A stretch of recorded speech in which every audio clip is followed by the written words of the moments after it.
How much time?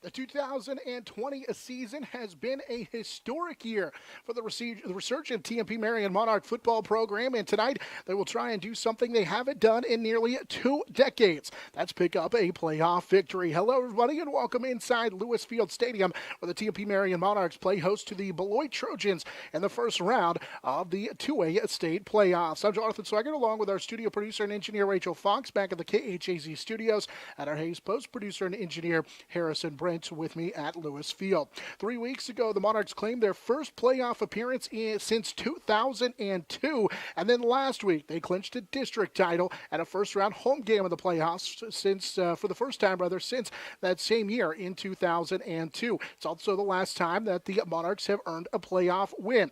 Tonight's the matchup features the Monarchs and the Beloit Trojans, and don't let that 2-6 record for the Trojans fool you. Beloit might be the best 4 seed in the 2A playoffs, and they have had TMP's number as of late, winning all 5 meetings between these two programs on the gridiron.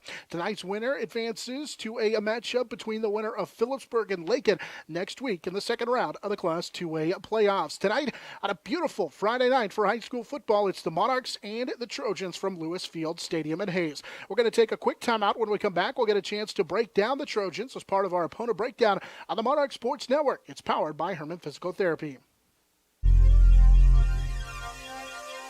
Nextech. Get a great deal on internet, video, voice, and business services from the technology experts. Nextech. Midwest Energy, a customer-owned cooperative providing safe, reliable, and efficient energy services and promoting growth throughout the region. Gibbs Auto Supply, over 200,000 parts and accessories and great staff to take care of you in Hayes and La Crosse. Steel Fabrications. When you need something fixed and you need it done fast and need it done right, call Steel Fab. Heartland Building. When it's time to get the job done, see why so many builders rely on Heartland Building Center with a huge stock of building materials. Hayes K-Long, Kirk Maska, and Kurt Viner. State Glass Company, locally owned and operated since 1948. 5th and Main, downtown Hayes. Thomas More Prep Marian, building communities of faith, knowledge, and service. Jeter Law Firm, proud to support student athletes, partners you can rely on. Jeter Law Firm.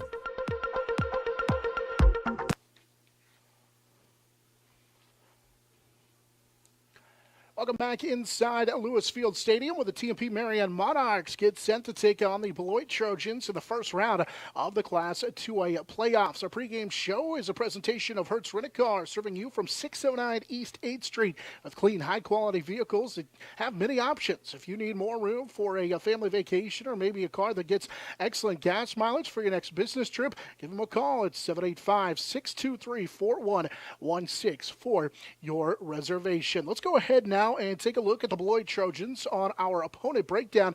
It's presented by Eagle Radio's digital marketing. Beloit enters the contest at 2-6 on the season. They finished 1-3 in district number 8 in Class 2A, and they were also 1-3 in the North Central Activities Association. This marks the 6th all-time meeting between the Monarchs and the Beloit Trojans on the gridiron. First time was back in 1991, and the last time coming in 2015. Between that, the Beloit Trojans have won all 5 games and lead the series 5-0. Beloit, by the way, winning that 2015 matchup 60-21. That's been a quick look inside our numbers here on our opponent breakdown. As for the 2020 Trojans, they enter tonight's contest limping in just a little bit, having lost 4 straight, but they're starting to find their rhythm, and they have a lot of confidence coming into tonight's matchup. A week ago, they lost to the second-ranked Hoisington Cardinals by just 6 and played the Cards very tough. They have allowed over 35 points per game over the last 4 contests. That does include the loss to the Cards a week ago, as well as losses to Phillipsburg, Minneapolis, and Centralia. That Centralia game replaced a district game with Norton that was canceled due to COVID-19 issues. That was a late cancellation, and then they picked up Centralia on Friday and then played Centralia that same day, took on the Panthers. For this 2020 Trojan team, they opened the season with losses to Republic County and southeast to Saline, but then picked up back-to-back wins over Concordia and Ellsworth. And if those opponents sound a little bit familiar to you for TMP fans, it's because they all but replaced TMP in District number 8 here in Class 2A. Of course, TMP was a part of that district for the last 2 years prior to this cycle, in which the Monarchs are now in District number 7. This marks the first season that Beloit is in Class 2A. It is their biggest, they are the biggest classification biggest school in the 2A classification.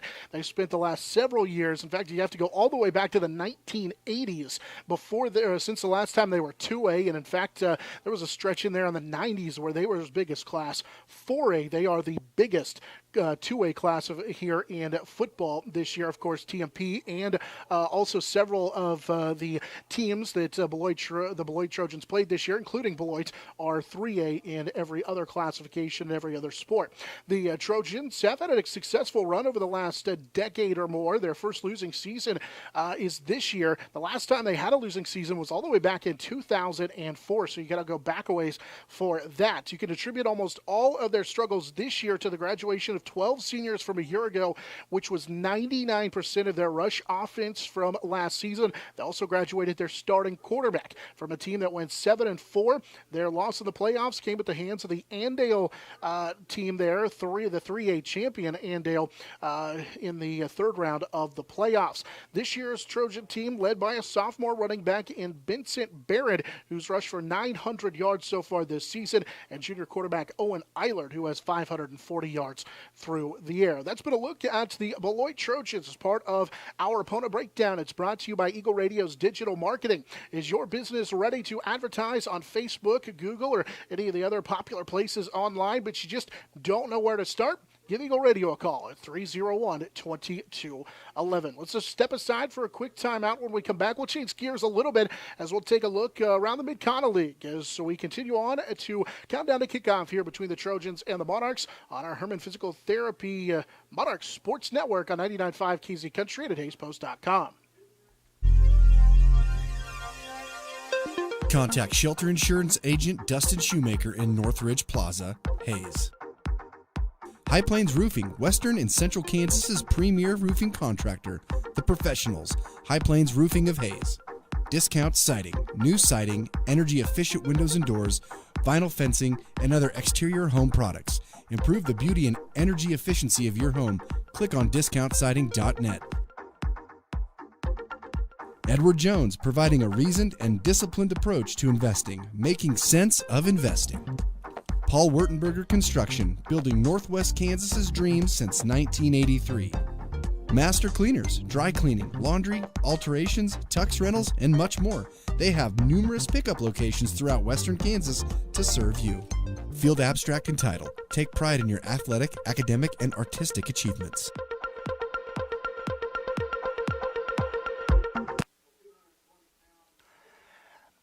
Back inside Lewis Field Stadium on the Hertz Rent-A-Car pregame show. The TMP-Marian Monarchs get set for a matchup with the Beloit Trojans. The Monarch Sports Network is powered by Herman Physical Therapy. They'll get you back in the game fast after injury, offering it dry needling and deep tissue laser therapy to speed up the healing process. With free consultation, you'll see your same PT every visit. Herman Physical Therapy, they love helping people. And don't forget to check them out on Facebook. Time for us now to take a look around the Mid-Continent League as we count down to kickoff here from Lewis Field Stadium. Well, for the first time since 2015, a week ago, the Norton Blue Jays captured the MCL crown.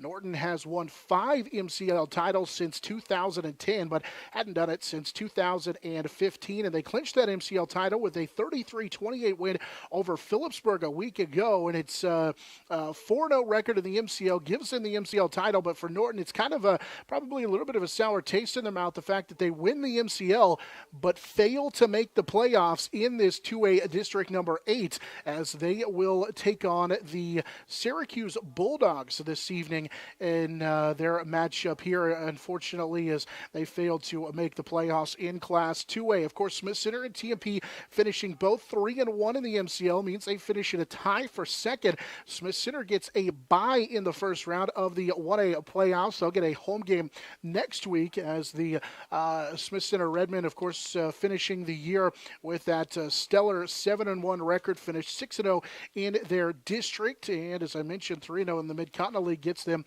a first-round bye in Class 1A. And for the Smith Center Redmen, they will take on the winner of El Saline and Elkhart next week in Smith Center. The Oakley Plainsmen, the only team to beat TMP on the season in the Mid-Continent League, is in the matchup there in Class 1A. They're at home to take on Wichita Independent. Of course, Oakley finishing right behind TMP and Smith Center in the MCL race. Oakley is 6-2, finished 4-2 in the district and 2-1 in the Mid-Continent League. And again, they get Wichita Independent in the 1A first round of the playoffs. Now we fast forward to Class 2A, and the Phillipsburg Panthers, they're in the same district as Beloit, in district number 8 in Class 2A. They finished as the number 2 seed in district number 8, so that means they get the number 3 seed out of district number 7, which was Lakin. So the Lakin Broncs on the road at Phillipsburg. The winner of that game gets the winner of our game tonight between the Beloit Trojans and the TMP-Marian Monarchs. Elsewhere tonight's a game that has already kicked off and underway there in Plainville. The Plainville Cardinals taking on the Sublette Larks. That's another first-round game of the 1A state playoffs, and again, that's a 6 o'clock kick. Plainville 4-4, Sublette 1-1. Winner of that one gets Conway Springs in the next round in Class 1A. The Ellis Railroaders, who are 3-5, coming into this matchup with the Hoisington Cardinals tonight, finishing with a loss last week. They were shut out by Cimarron, losing 39-0, so they'll get the winner of district number 8 in the Hoisington Cardinals. Cardinals struggled a little bit, as I mentioned last week, with Beloit, but were able to pick up that 6-point victory. And finally, the Russell Broncos out of Class 3A, still looking for their first victory of the season at 0-8. They finished 0-3 in the Mid-Continent League. They are taking on Council Grove tonight in a 3A Week 9 game. It's a non-playoff game and a non-elimination game. Both teams already eliminated from playoff contention there in Class 3A. That's been a quick look around the Mid-Continent League. Our look around the MCL is always brought to you by HaysPost.com. We'll take a quick time out. When we come back, we'll get a chance to get the thoughts of Coach Jay Harris as he joins us next on the Monarch Sports Network. It's powered by Herman Physical Therapy. Adams, Brown, Barrett, and Ball, your trusted advisors providing you with commitment, experience, and integrity. Hertz Rent-A-Car, bigger vehicle for a family trip or a car that gets excellent gas mileage for the next business trip? Book with Hertz Rent-A-Car on 8th Street in Hayes. Roof Masters Roofing and Sheet Metal and RM Custom Metals. When it hails, when it pours, one thing's for sure, Roof Masters is who you're looking for. Eagle Communications, our community connected. Contact Shelter Insurance Agent Dustin Shoemaker in Northridge Plaza, Hayes. High Plains Roofing, Western and Central Kansas's premier roofing contractor, The Professionals, High Plains Roofing of Hayes. Discount siding, new siding, energy-efficient windows and doors, vinyl fencing, and other exterior home products. Improve the beauty and energy efficiency of your home. Click on discountsiding.net. Edward Jones, providing a reasoned and disciplined approach to investing, making sense of investing. Paul Wurtenberger Construction, building Northwest Kansas's dreams since 1983. Master Cleaners, dry cleaning, laundry, alterations, tux rentals, and much more. They have numerous pickup locations throughout Western Kansas to serve you. Field Abstract and Title. Take pride in your athletic, academic, and artistic achievements. This is the Hertz Rent-A-Car pregame show. Let's get the thoughts of the coach. This chat with the coach is brought to you by Shelter Insurance Agent Dustin Shoemaker in the Northridge Plaza and online at comparebycoverage.com. Back into Lewis Field as it's time for us now to chat with Coach Jay Harris. His thoughts brought to you by Shelter Insurance Agent Dustin Shoemaker. And Coach, you come off a win over Lakin last Friday in which you clinched the district championship. And, it was a little bit of a rocky start. They got a nice touchdown drive to start the game. And after you guys had fumbled offensively, but you were able to put it together and get a big victory. Yeah, I think we were a little sluggish starting out, long bus ride going down there. It was a cold evening. Just had to get things going, and they had some good runs from their fullback. And then as we just kept they just kept running him, and we kept pounding on him. He just kind of quit running hard, and it made it a lot easier for us. Offensively, you guys were able to take advantage of some big throws down the field, and I know that the passing game has continued to improve. Do you like what you've seen so far? Yeah, I do. They did a good job shutting down the run. We tried running option on them, dive plays. They had that pretty well bottled up. So we went to the passing game and had big success there. And what does it say, too, about your group that the yards per catch is a big number? It seems like the deep passing has been something you guys have really been able to do successfully.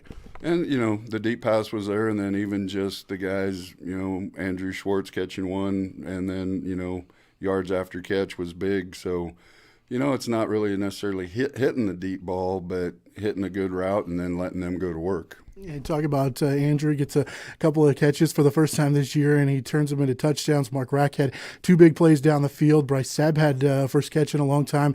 And then you add on to that Jace Lang, who had a touchdown, and then also Jace Whitling. So everybody got an opportunity through the air to touch the ball, it seemed like. Yeah, it was, a great opportunity for those guys in the passing game. Just Cade did a good job finding who was open. 7 completions on the evening, and 4 of them were for touchdowns. So that's a big thing. And, I know no coach likes to say they're comfortable with where they are or whatever, but do you feel like you are where you expected to be through 8 games? I think we're way ahead of where I expected to be, and not just in record. Just the things that we're doing and the ability to run the offense efficiently like we are doing. That's very nice to be able to do that. And the guys understand what we're trying to do, and you make a play call, they know it right away, and they're ready to go. Talk a little bit about defense, too. You guys get another defensive score, but also it seemed like, at times they found a little seam to run the football with their fullback.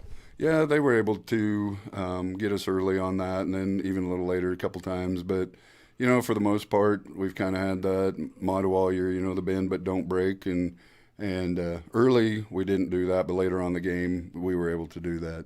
And then, as I mentioned, defensive touchdown, then also get a special teams touchdown. How huge is that to add? I know we talked about the kicking game before, but, teams have kicked away from Cade all year long, but to get an opportunity to score on special teams. That's really big when you can score on all aspects of the game, offensively, defensively, special teams. That allows you to put up points pretty quickly, and that just lets you pull away from teams. Talk a little bit about Beloit. This is a team that I know they lost a lot from a year ago, but maybe it seems like they've found their rhythm, although they've struggled down the stretch, but maybe getting better. Yeah, Beloit's one of those teams with a record of 2-6. You can't look at their record. They are a younger team, but they have been improving all season long. They play some pretty tough competition. So you can't look at that record and think it's going to be an easy game, that's for sure. And they're kind of in the same situation you guys were last year, where they kind of took your spot in that district. Yeah, they took our spot there and played, those teams, and that is a tough district, and that's why I mean that you can't just look at that record. They play a tough schedule. And then finally, what do you got to see from your group to get a victory? Yeah, same thing I say every week for the most part. We got to do what we do, take care of business, don't do things to hurt ourselves, and everything will be just fine. All right, good luck. We'll chat with you afterwards. Thanks, Jonathan. More after this here on the Monarch Sports Network. It's powered by Herman Physical Therapy.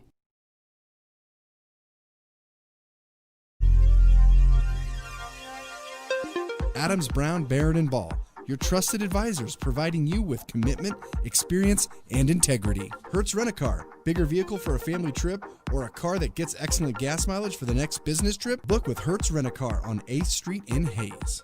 Roof Masters Roofing and Sheet Metal and RM Custom Metals. When it hails, when it pours, one thing's for sure, Roof Masters is who you're looking for. Eagle Communications, our community connected. Nextech. Get a great deal on internet, video, voice, and business services from the technology experts. Nextech. Midwest Energy, a customer-owned cooperative providing safe, reliable, and efficient energy services and promoting growth throughout the region. Gibbs Auto Supply, over 200,000 parts and accessories and great staff to take care of you in Hayes and La Crosse. Steel Fabrications, when you need something fixed and you need it done fast and need it done right, call Steel Fab. Heartland Building. When it's time to get the job done, see why so many builders rely on Heartland Building Center with a huge stock of building materials. Hayes K-Lawn, Kirk Maska, and Kurt Viner. State Glass Company, locally owned and operated since 1948. 5th and Main, downtown Hayes. Thomas More Prep Marian, building communities of faith, knowledge, and service. Jeter Law Firm, proud to support student athletes, partners you can rely on. Jeter Law Firm. Field Stadium once again on a Hertz Rent-A-Car pregame show. It's time for us now to take a look at some of the maybe some of the keys to tonight's game on a beautiful Friday night for high school football. Monarchs just took to the field in the matchup here, the 2-6 Beloit Trojans and the 7-1 TMP-Marian Monarchs. By the way, our coach's interview with Coach Jay Harris is always brought to you by Shelter Insurance agent Dustin Shoemaker, and he's helping you get the right coverage at the right price, all while providing the quality of service you expect. Call Dustin Shoemaker at Shelter for all the details. So the TMP-Marian Monarchs at 7-1 on the season, have won 7 straight games following that opening week loss to the Oakley Plainsmen, and since then the Monarchs have really done it in a variety of ways, but the big way they've done it is forcing turnovers and capitalizing on those turnovers. That's got to be the number one key to the game, is who wins the turnover battle. TMP, in their 7 straight wins, they have lost the turnover battle just one time, and that was against Cimarron, but they were able to find a way to get a late turnover in that contest and rally for the victory. That has to be the key to the game tonight, is find a way to win that turnover battle. TMP is forced to turnover in all 8 games. They've got a turnover on an interception forced in 4 straight games, 5 of their last 6. And of course, the big number that stands out is they've scored a defensive touchdown 4 times this season. Andrew Schwartz has 2 of them. Last week, he scooped and scored on a fumble just across midfield by Lakin that resulted in a 53-yard touchdown return on a fumble recovery. So you know that will be huge in tonight's game. But don't count out the Beloit Trojans. They also do a good job of turning over the football for the other team. They have forced a turnover now in 6 straight games after that loss to Hoisington a week ago, and they forced multiple turnovers in 4 of their last 5. The other key to tonight's game is who controls the line of scrimmage. The Beloit Trojans average 227 pounds across that offensive line. They have 2 offensive linemen that are 250 pounds, so that will be huge, is how TMP is able to handle the big fellas up front for the Beloit Trojans, as the Monarchs have struggled a little bit against the run, as they have given up 6 100-yard rushers on the season, so that will be huge in tonight's matchup. And for TMP, it's offensively get a quick start and see if maybe their passing attack, that deep passing attack, can find a way to pick up a victory, the first one in the playoffs since 2002. We're going to take a quick timeout. When we come back, we'll get you our starting lineups as the Monarchs get set for a matchup with the Beloit Trojans in the first round of the Class 2A playoffs on the Monarch Sports Network. It's powered by Herman Physical Therapy. Adams, Brown, Barron, and Ball, your trusted advisors, providing you with commitment, experience, and integrity. Hertz Rent-A-Car, bigger vehicle for a family trip or a car that gets excellent gas mileage for the next business trip? Book with Hertz Rent-A-Car on 8th Street in Hayes. Roof Masters Roofing and Sheet Metal and RM Custom Metals. When it hails, when it pours, one thing's for sure, Roof Masters is who you're looking for. Eagle Communications, our community connected. Contact Shelter Insurance agent Dustin Shoemaker in Northridge Plaza, Hayes. High Plains Roofing, Western and Central Kansas's premier roofing contractor. The Professionals, High Plains Roofing of Hayes. Discount siding, new siding, energy-efficient windows and doors, vinyl fencing, and other exterior home products. Improve the beauty and energy efficiency of your home. Click on discountsiding.net. Edward Jones, providing a reasoned and disciplined approach to investing, making sense of investing. Paul Wurtenberger Construction, building Northwest Kansas's dreams since 1983. Master Cleaners, dry cleaning, laundry, alterations, tux rentals, and much more. They have numerous pickup locations throughout Western Kansas to serve you. Field Abstract and Title, take pride in your athletic, academic, and artistic achievements.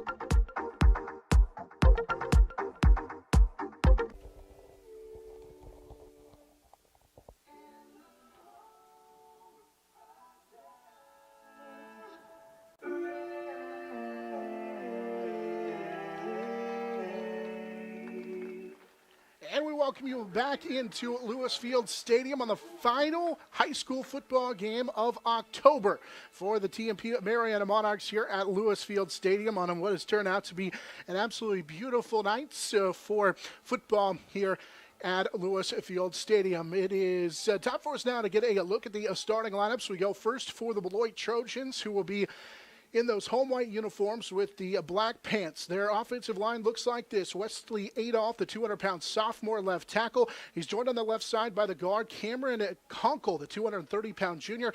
Gage Robinson, the 250-pound junior, is in the middle of the center. Brayden Burks, the 205-pound junior right guard. And then Grady Seifert is the 250-pound sophomore.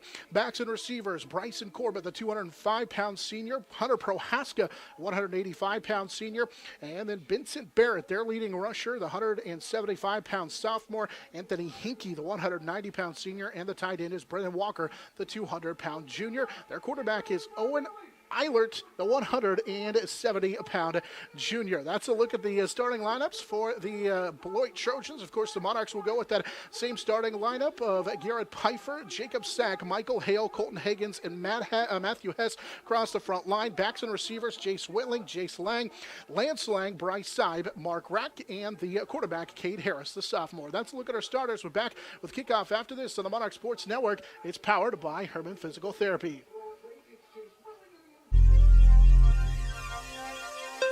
Adams, Brown, Barron, and Ball, your trusted advisors providing you with commitment, experience, and integrity. Hertz Rent-A-Car, bigger vehicle for a family trip or a car that gets excellent gas mileage for the next business trip? Book with Hertz Rent-A-Car on 8th Street in Hayes. Roof Masters Roofing and Sheet Metal and RM Custom Metals. When it hails, when it pours, one thing's for sure, Roof Masters is who you're looking for. Eagle Communications, our community connected. Nextech. Get a great deal on internet, video, voice, and business services from the technology experts. Nextech. Midwest Energy, a customer-owned cooperative providing safe, reliable, and efficient energy services and promoting growth throughout the region. Gibbs Auto Supply, over 200,000 parts and accessories and great staff to take care of you in Hayes and La Crosse. Steel Fabrications. When you need something fixed and you need it done fast and need it done right, call Steel Fab. Heartland Building. When it's time to get the job done, see why so many builders rely on Heartland Building Center with a huge stock of building materials. Hayes K-Lawn, Kirk Maska and Kurt Viner. State Glass Company, locally owned and operated since 1948. 5th and Main, downtown Hayes. Thomas More Prep Marion, building communities of faith, knowledge, and service. Jeter Law Firm, proud to support student athletes, partners you can rely on. Jeter Law Firm. The Monarchs Sports Network is powered by Herman Physical Therapy on 99.5 KHAZ. And Up with the Beloit Trojans. Jonathan Sucker back with you. Before we get you kicked off, we'll take a quick timeout for a station break. We owe you that 10-second station identification here on the Monarch Sports Network. It's powered by Herman Physical Therapy. the Monarchs Sports Network is powered by Herman Physical Therapy on 99.5 KHAZ and HaysPost.com. Monarchs will be in their home blue uniforms with the white numbers, the white monarch across the back, monarchs across the back. They've got the dark blue helmet, the gray face mask, and that chrome TMP cross on the side. Meanwhile, Beloit will be in their road white uniforms, the black numbers. They've got the orange and black on the shoulder and the stripes, the black pants. They have the black helmet as well. As that's our uniform update. It's brought to you by Phase 2. From business polos to team gear, your first choice should be Phase 2, screen printing and embroidery with no minimum order, plus a quick turnaround time. Phase 2, screen printing and embroidery, just down Vine Street on 22nd Street next to Big D's Rental in Hayes. As we welcome you aboard for what should be a fantastic opening round matchup between the TMP-Marian Monarchs and the Beloit Trojans. The Monarchs apparently have won the toss, it looks like, because they're going to kick it off.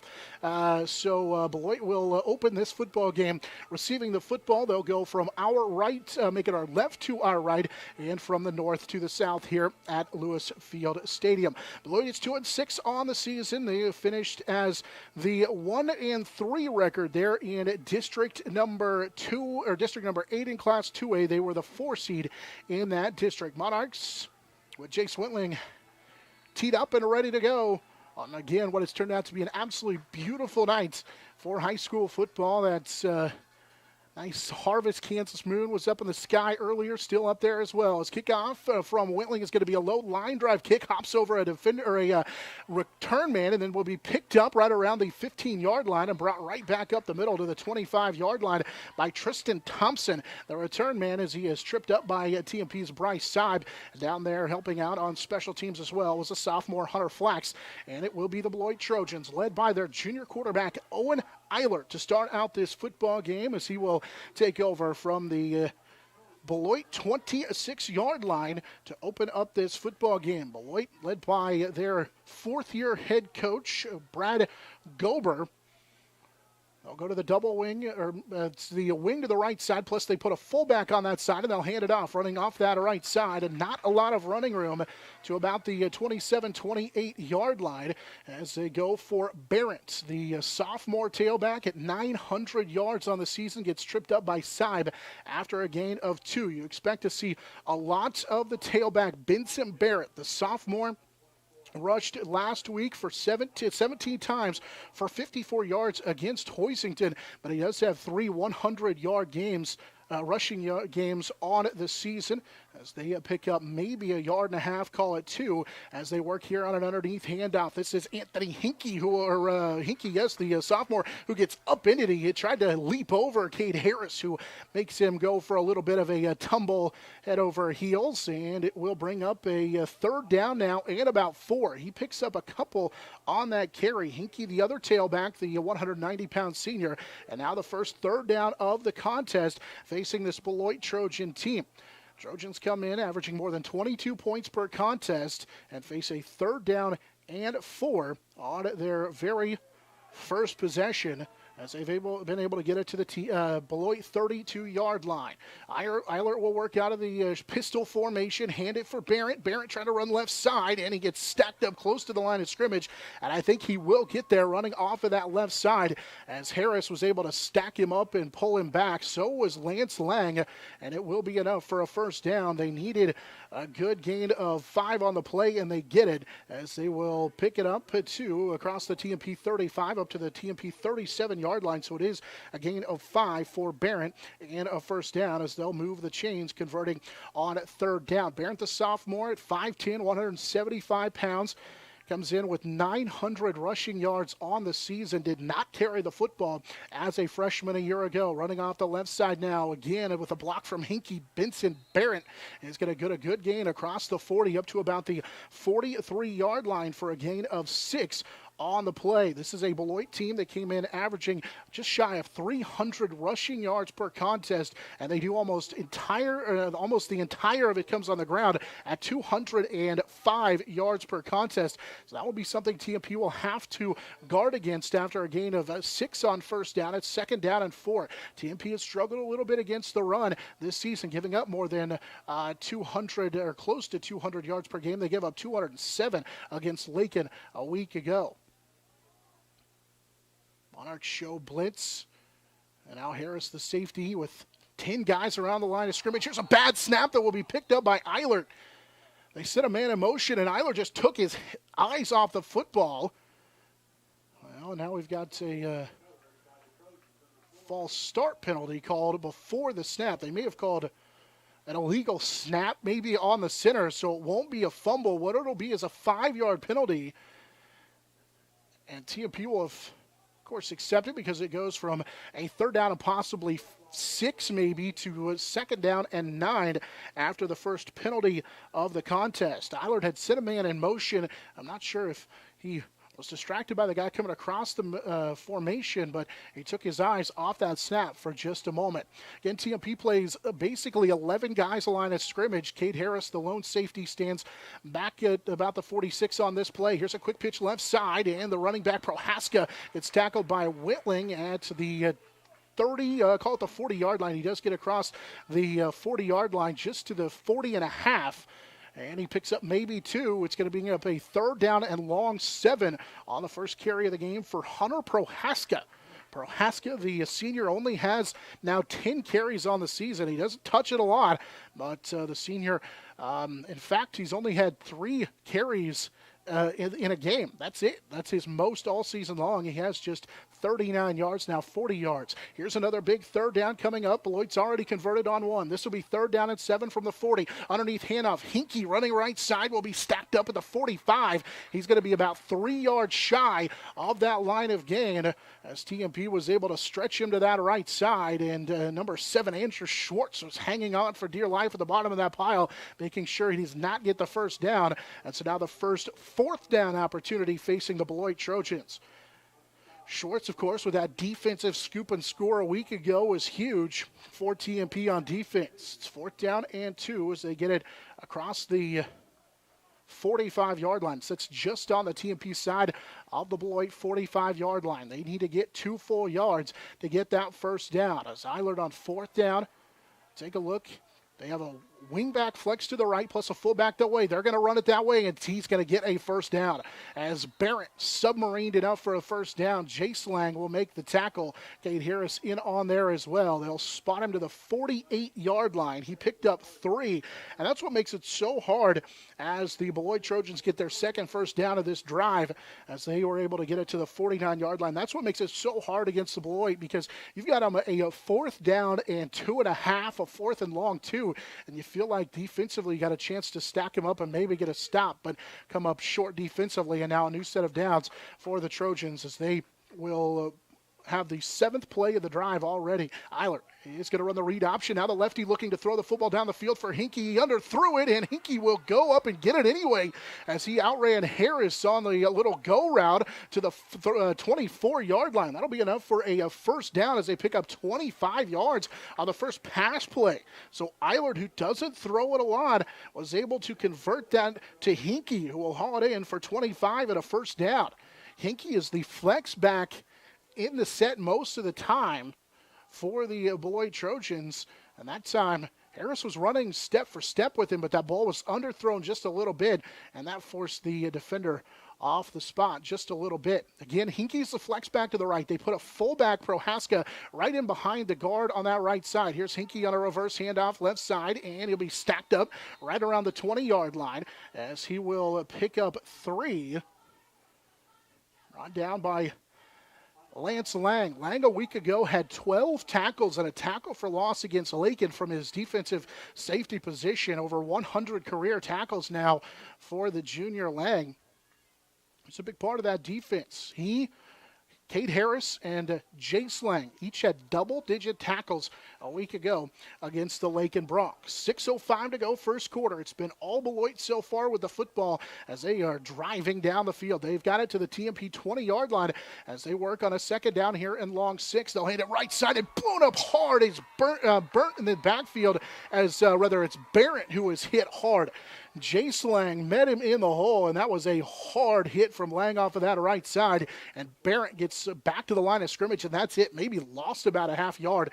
He was hit hard off of that right side on his 5th carry for 16 yards here in this opening quarter. Beloit not allowing TMP with a chance here offensively so far. We have 5.5 to go in the quarter, and Beloit now will run their 9th play of this drive, facing now a 3rd down and 7. Have to get it down to the TMP 13-yard line. Eilert, who has a big pass already, will hand it for Barrett right side, and he's got a good run here. He's going to get the first down as he just follows his blockers off of that right side.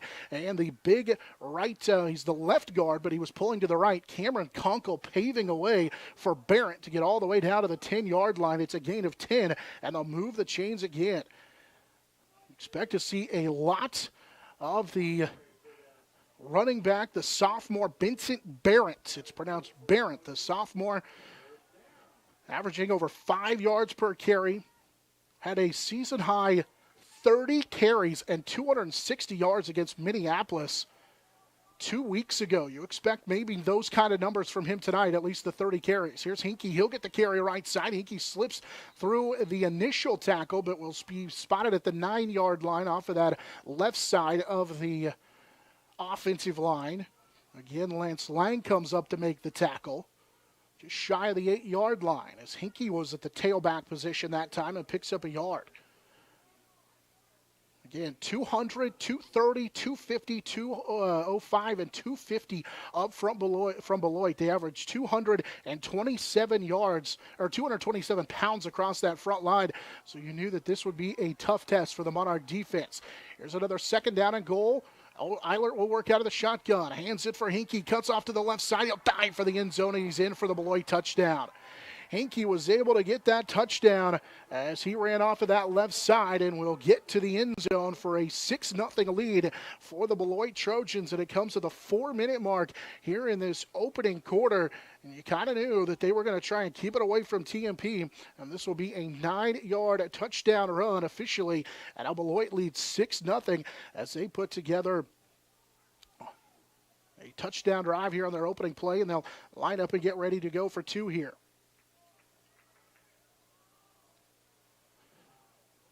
Together an 11-play drive and a handoff right side. Barrett is going to get to the goal line. No signal yet, and they say he doesn't get there. I thought Barrett got there off of that right side. Good job by TMP, as they're not going to let Barrett get into the end zone of the 2-point conversion. That was awful close. I thought the sophomore tailback had corkscrewed his way into the end zone, but TMP was able to get the stop on that right side.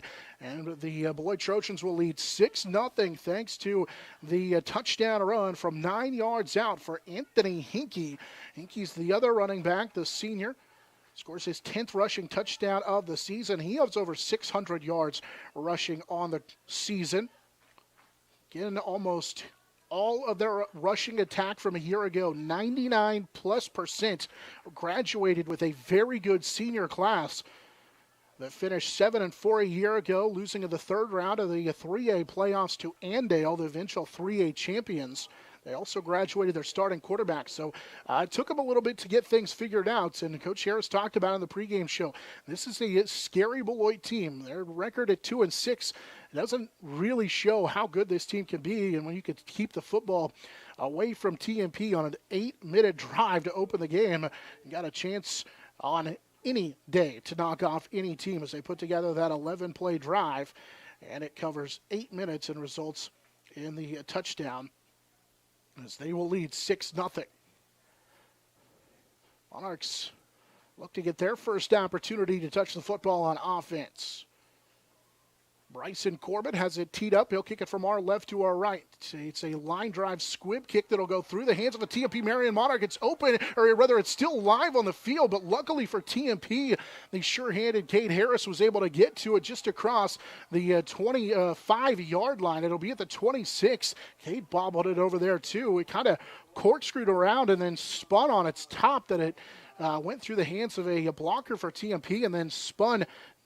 Lance Lang gave chase, and luckily Harris was over there to help him secure that football. TMP will touch it for the first time under 4 minutes to go here in this opening quarter. 3:57 to go. They'll start from their own 25-yard line. Harris with a triple wing sends Lang in motion. Lance will get the carry right side as he cuts at the line of scrimmage and gets it to the 29. So on first down, Lance Lang picks up 4 yards on the play. He'll be brought down on the play by the safety Kalen Chancellor, the junior. Up front, Grady Seifert, Cameron Conkle, Brendan Walker for Beloit. They're a 3-man front, but then they'll walk their 2 linebackers up outside, just like TMP. Hunter Prohaska, Anthony Hinkie, the linebackers, along with Branson Heisroth, Braden Burks, their leading tackler, returning from a year ago. Here's a big 2nd down and 6 for TMP. Jace Lang will go in motion. They'll hand it off right side. It's Bryce Seibel will break a tackle the line of scrimmage and then gets brought down across the 40. Seibel the first down as he was brought down off that right side. A good job coming up to make the play is Tristan Thompson from his defensive back position. But I think there's a flag on the play. It was a first down, but we'll wait the call. It's an illegal procedure penalty called on TMP. They call, is it false start or illegal procedure? If it's false start, they didn't blow the play dead for whatever reason. And so the gain for TMP that would have been a first down instead will be negated. And it'll bring up a 2nd down and 11 after the 5-yard penalty.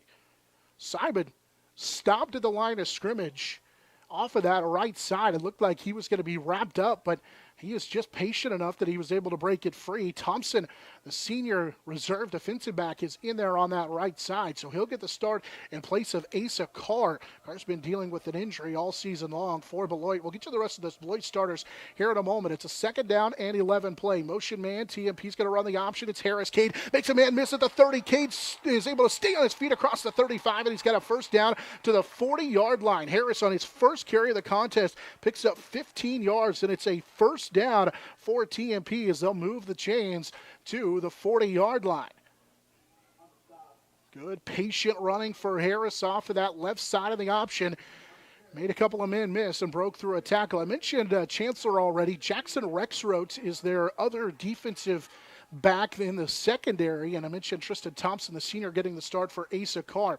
TMP with their normal starting lineup. Of course, as we mentioned earlier, wide receiver to the right side here on a 1st down and 10 from the TMP 40. It's the quarterback sweep to the right side. Harris got a couple of blocks as he'll get to the edge, stiff arm to the 40, and then step out of bounds as he's ran out by the middle linebacker, Heisroth. Heisroth, the big sophomore, 220 pounds for a middle linebacker, runs Harris out after a gain of 4 for the second carry of the contest for Harris. Cade a week ago was able to pick up 65 yards and a touchdown against Lakin on just 7 carries. Averages more than 79 yards per game on the ground for his career. TMP now on a 2nd down from the 43-yard line, trailing 6-0. We'll go to the wide receiver to each side. It's a pump and go left side with a flag on the play. Whitland gets tackled not once but twice. Owen Eilert had no chance to stay with him in the pattern. That little pump and go. Eilert grabbed him the first time right around the Beloit 38-yard line, and then with the ball in the air, he grabbed him a second time. So TMP went with the twin wide receiver, one to each side of the pump and go. And now the question is, it's holding. So they call the first one. TMP will get the first penalty of the contest called on the making the second on the Beloit Trojans. This one, the 10-yard variety. They will get a first down. It'll be their second first down of the drive. And it moves it to the Beloit 47-yard line. Wentling ranking 6th in 2A in total receiving yards. Harris comes in this week ranking 5th in passing yards in Class 2A. Welling with a wide receiver here to the near side. Now they'll shift on the line of scrimmage. Harris is going to run the option again. Cade cuts off of that right side. Another big run as he stays on his feet, fighting for some extra yards inside the 45-yard line. Somebody's lid came off in the pile. It's a TMP helmet that came off. I'm not sure how the quarterback, Harris, who's on the bottom of the pile, loses his helmet at the 42-yard line, and now he has to come out because his helmet comes off of the 42-yard line. It got stacked up after a gain of 6. 25 yards now on 3 carries. In the middle of that Beloit pile, Harris's helmet comes off, so he'll have to come out for a play on a 2nd down and 4. 140 and counting here in this opening quarter. Beloit, thanks to a huge drive, leads 6-0. Left side, Jace Lang will get the carry. Not a lot of running room for Jace. Maybe back to the line of scrimmage. Side was in there at the quarterback position that time, and now Jace is coming out of the pile banged up, it looks like, holding, not sure if it's his hand or his wrist, as he comes to the near sideline. And so Jace is going to need some attention here as he comes to the near sideline. Harris will come in for TMP, and now the Monarchs face a 3rd down and long. Lang got right back to the line of scrimmage, and that was it. Training staff will take a peek at Lang. Here's a big 3rd down for TMP. Motion man, Beloit shows blitz. Option left. Cade's going to keep it the left side, and Harris is not going to get back to the line of scrimmage. He'll lose a yard, and again, it's Heisroth. And Heisroth throws him to the ground and twists him for good measure. And a loss for Harris, and now it's 4th down for facing TMP. As Harris will lose a yard on the play. Big 4th down here for TMP. This is 4th and long. 30 seconds to go. Could be the final play of this first quarter. Beloit on their opening touchdown drive covered covered 8 minutes on 12 plays. 4th down and 6 for TMP. Heisroth showing blitz. Straight drop for Harris. Pressure coming from Heisroth. He'll escape the pocket, roll it right side, and threw it at the feet of Andrew Schwartz, and it's incomplete. So a turnover on downs with 12 seconds to go here in this opening quarter, and Beloit will get it back. Monarchs were able to drive it to the Beloit 43-yard line, but give it back on the turnover on downs as Harris misses on that. Heisroth came from his middle linebacker position on the blitz. He had peeled to the outside. Harris escaped the pocket, but a running throw to his right is incomplete. Medical staff still with Jace Lang here on the near sideline. That's a big injury for TMP as Griffin Shoemaker, the freshman middle linebacker, will replace him on defense. First down carry, right side, and another good run as Bryce Seib will stop the rusher Barrett, but not before the sophomore picks up 5 yards on first down. And that'll be the final play of this first quarter. A 12-play drive that covered 8 minutes for Beloit that resulted in a touchdown has them on top 6-0, and they're driving again as we begin the second quarter. After this on the Monarch Sports Network, it's powered by Herman Physical Therapy. Next Tech. Get a great deal on internet, video, voice, and business services from the technology experts. Next Tech. Midwest Energy, a customer-owned cooperative providing safe, reliable, and efficient energy services and promoting growth throughout the region. Gibbs Auto Supply, over 200,000 parts and accessories and great staff to take care of you in Hayes and La Crosse. Steel Fabrications, when you need something fixed and you need it done fast and need it done right, call Steel Fab. Heartland Building. When it's time to get the job done, see why so many builders rely on Heartland Building Center with a huge stock of building materials. Hayes Kalon, Kirk Maska, and Kurt Viner. State Glass Company, locally owned and operated since 1948. 5th and Main, downtown Hayes. Thomas More Prep Marian, building communities of faith, knowledge, and service. Jeter Law Firm, proud to support student athletes, partners you can rely on. Jeter Law Firm.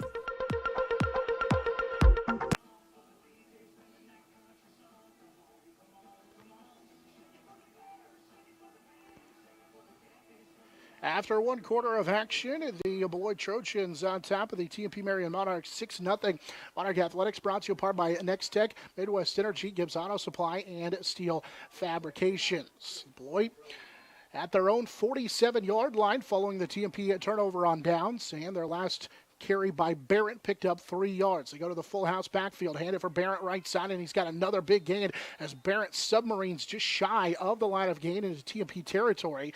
Jace Lang is back out there for TMP. That's huge to get Lang, the middle linebacker, back for TMP against a good rushing attack for the Beloit Trojans as Barrett picks up 5. He needed 6. And now a third down facing the Trojans, but it's third down and short. They've already converted on a couple of third downs in that first quarter. Two backs flex to each side. Out of the pistol is Owen Eilert. Eilert gives it to Barrett right side, and he gets knocked down, but not before he picks up the first down to the 43. Bryce Seib was the one who brought him down. The coaching staff of the Beloit Trojans, one of the coaches on the field yelling at somebody as they get to the 43-yard line. It is enough for a first down as they'll convert on their 3rd and 4 opportunities. Beloit has 5 first downs already here in this first half, and already 9 first half carries for the sophomore Vincent Barrett. We expect to see a lot of him. Two backs up near the line of scrimmage. The sophomore tailback Barrett will get the call right side and then cuts off of it and picks up nearly another first down. They're just running off of that right side. They've decided they're going to go off the right side, and that's a gain of 10. It's another first down. Back-to-back first downs as Barrett picks up 10. He has 54 yards on 10 carries, and Barrett, the sophomore, that's right near his average at 5.4 yards per carry.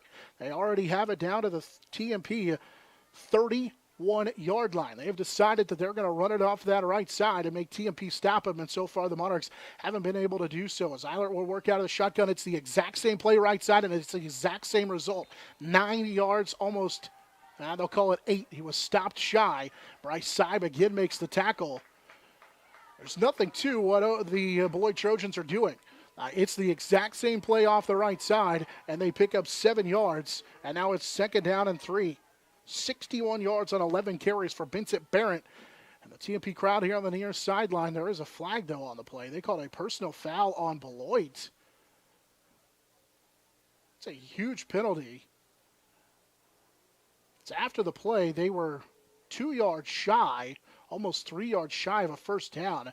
And now the head coach, Gober, wants to know what the penalty is. One of the Beloit coaches has been out near the numbers every time down the last couple of 2 or 3 plays. It looks like out almost past the numbers, hollering at somebody on the field. Owen Eilert is the Beloit Trojan over there talking with the coaching staff. So the 15-yard penalty will move them back to the TMP 40-yard line.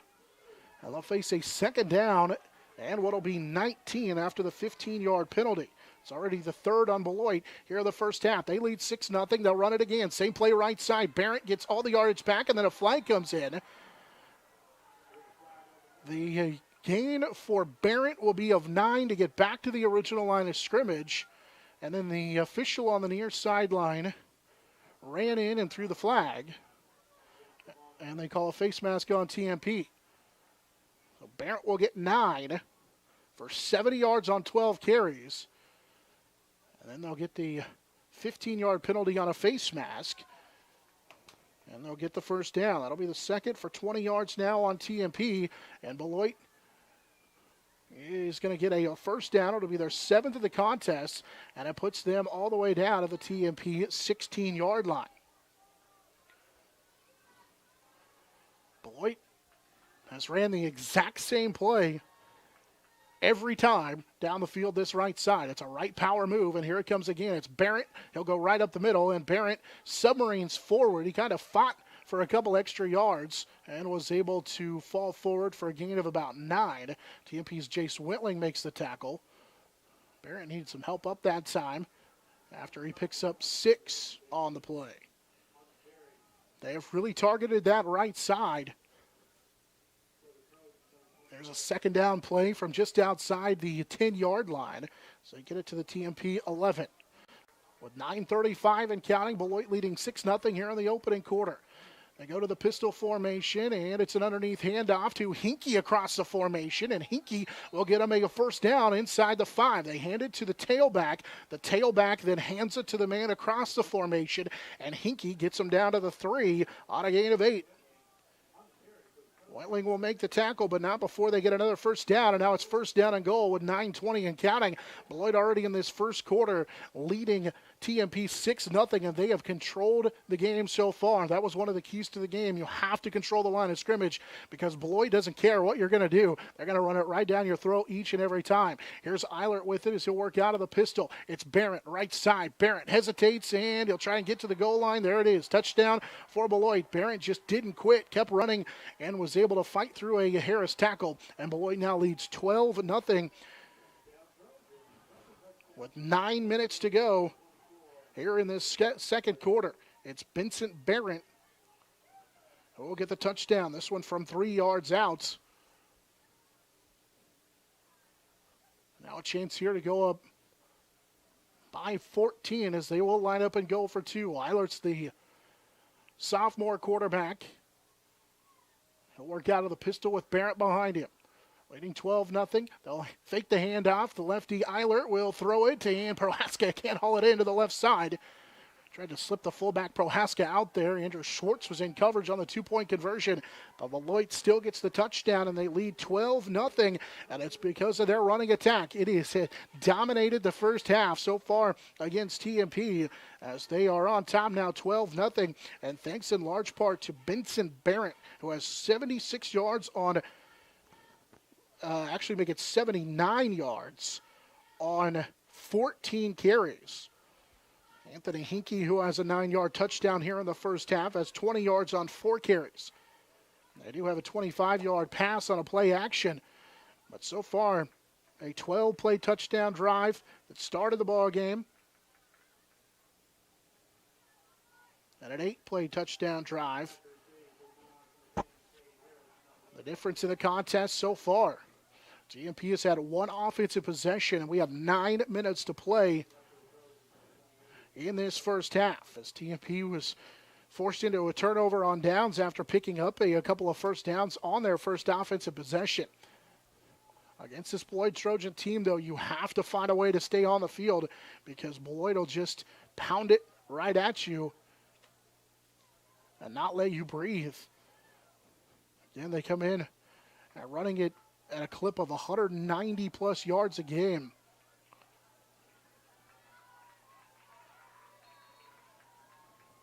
Against Ellsworth.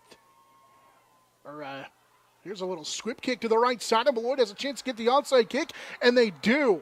They squib kick it to the right side on an onside kick, and TMP wasn't ready for it. Beloit will come away with the football and an onside kick, and the defense is right back out there with their backs against the wall, down 2 scores. Beloit is going to have it at their own 39-yard line. So an onside kick gives Beloit the football at the TMP 39-yard line. Misspoke earlier. They rush it at over 205 yards per clip. A year ago, they were at 212, so they really haven't dropped off a whole lot, but already leading 12-0 with just under 9 minutes to go first half. They lead TMP, and they get the football on an onside kick, and they'll run it with Barrett. Barrett right side, he gashes him again to the 32-yard line. He picks up 6. It's almost 6 yards every time he touches the football. And he's over 80 yards rushing already. TMP has 9 guys, 10 guys a lot of times around the line of scrimmage.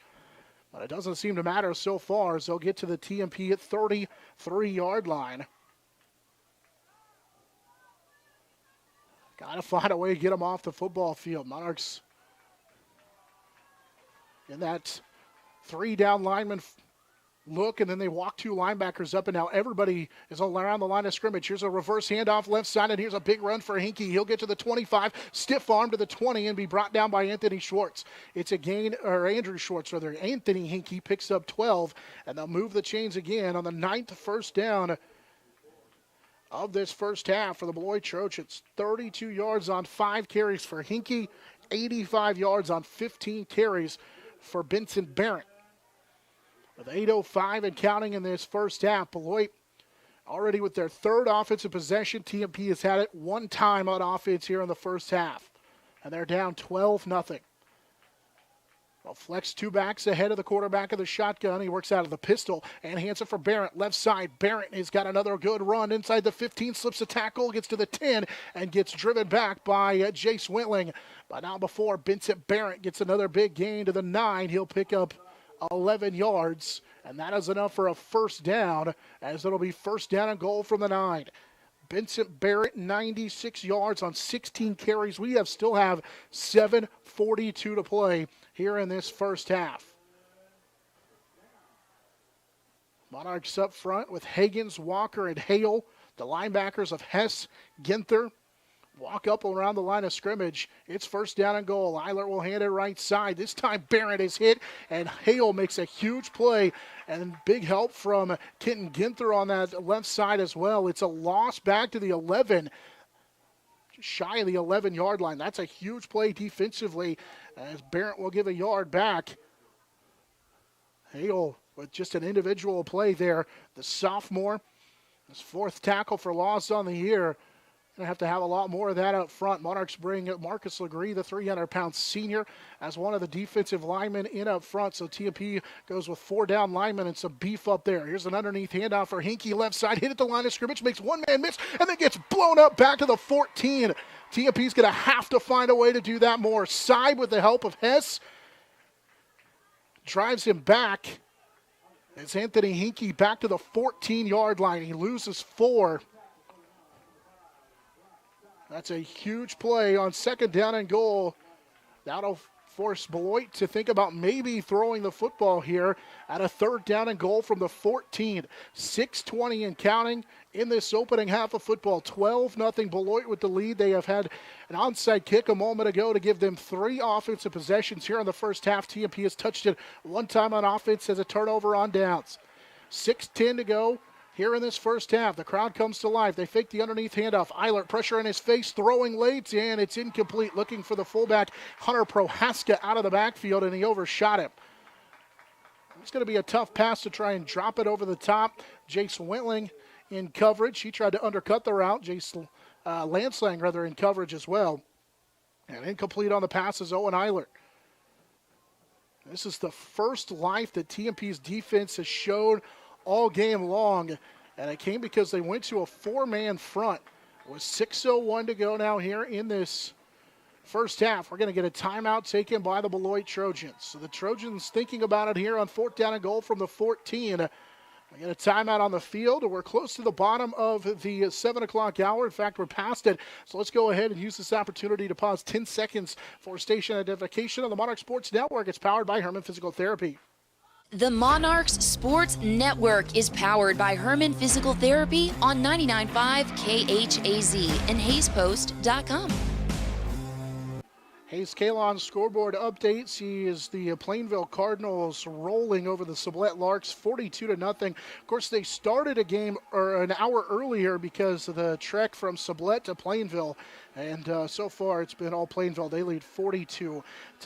Elsewhere tonight, Phillipsburg all over Lakin 21-0. The winner of that game gets the winner of our game here next Friday night. So that's a quick Hayes Kalon scoreboard update. Hayes Kalon, Greengrass you won in the spring, starts with spring in the fall by Hayes Kalon. Call Kirk Mask at 623-0674, Kurt Viner at 623-8427.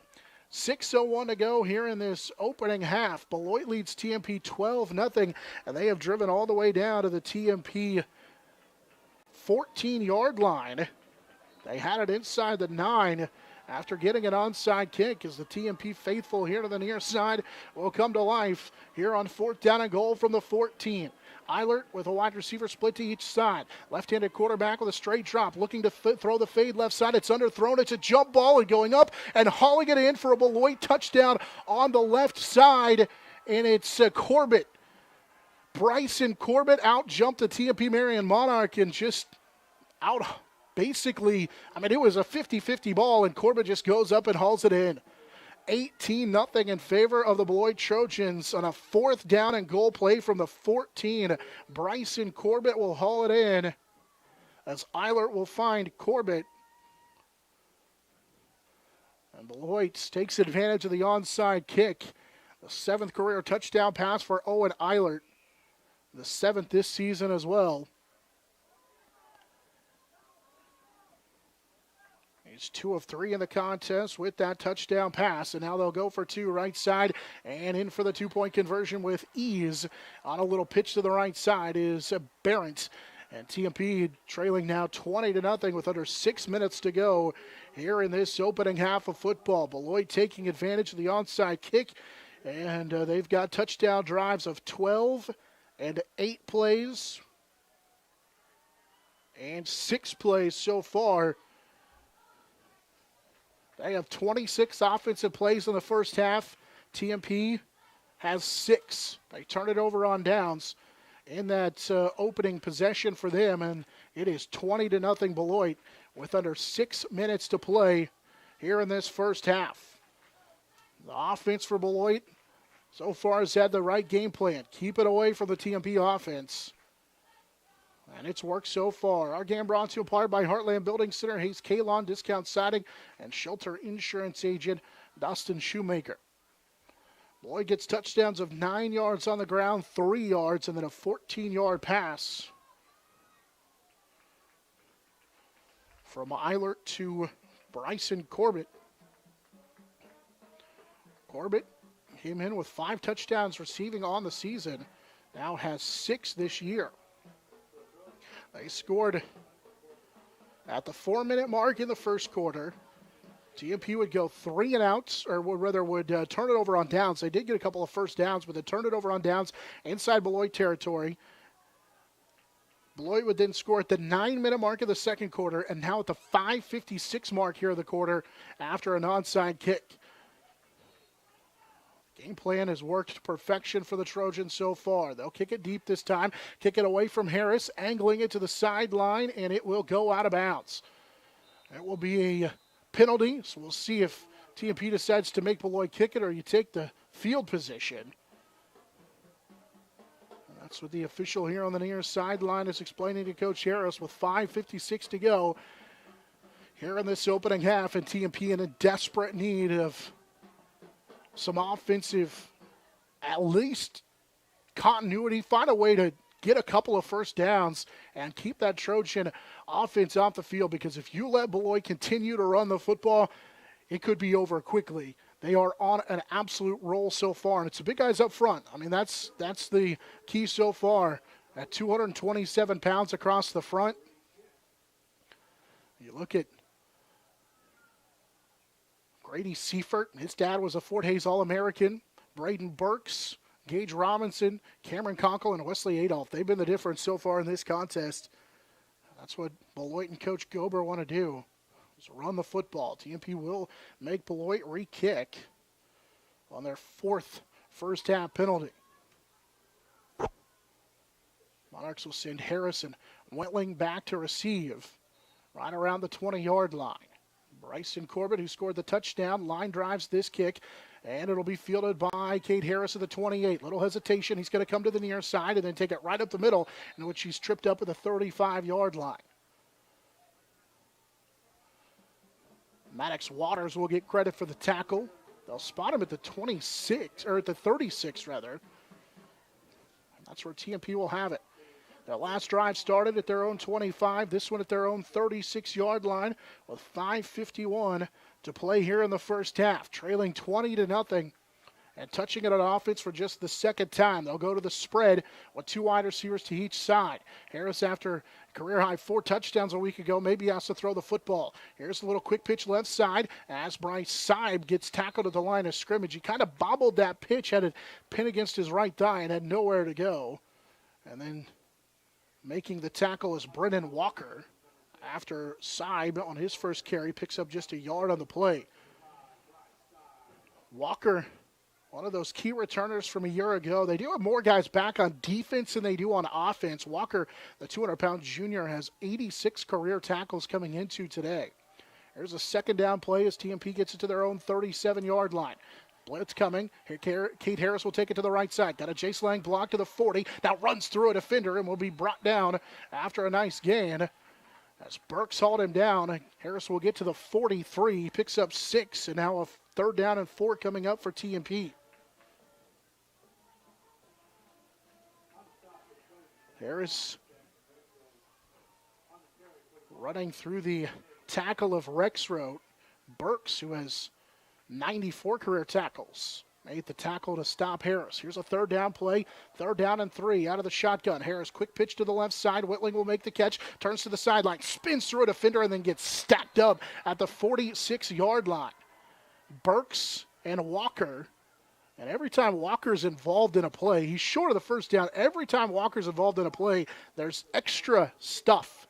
It's a gain of 2 as Whitling will come up a yard shy on the first catch for him in the contest. So now he's had a reception in 18 of 20 career games. He's got a catch in 15 straight for TMP, but it's fourth down after they were unable to convert on another third down. They face a 4th down and 1. Have to get it across the 45.5 to the 46.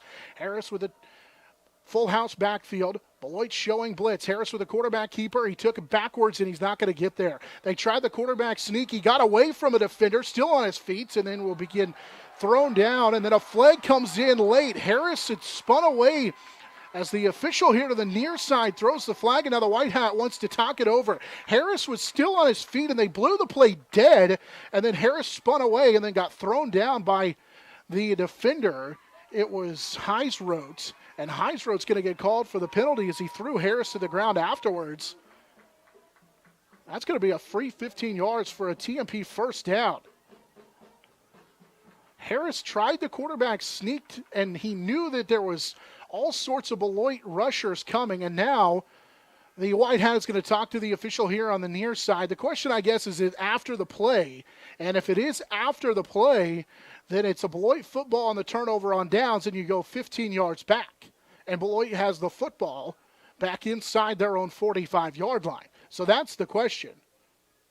And that's what the Beloit sideline is screaming. And now Coach Harris has heard what the officials are going to decide, and so that's going to be the decision. It's going to be Beloit football on a second turnover on downs for TMP, and then the 15-yard penalty on the after the play. And now the official here on the near sideline. I heard a whistle. It happened after the whistle, but I think they blew the play dead too soon. I don't think Harris is, I'm not, and again, from our vantage point, he was in the middle of the pile, and so I think it's hard to tell, but Harris was able to spin out of the tackle, and now the official who on the far sideline, the official on the near sideline is the one who threw the flag. The white hat was behind the play, so he's the one who was able to see the play. I mean, I think they're probably right. I think that it is supposed to be the turnover on downs and then the 15 yards afterward. But that's just the way I'm reading the situation. Because if it happened after the whistle, he did not get the first down. So it would be a turnover on downs. I think I probably would take more of the they probably blew the play dead too soon. That's just where I come from. I couldn't hear the whistle up here. And unfortunately, we're not going to get an explanation. It will be personal foul on Beloit. That we know. And they're going to give it first down for TMP. And now the Beloit sideline, who is, it's not the first time that they've been on the field here in this first half. Not a rules expert, so, I read it just like everybody else.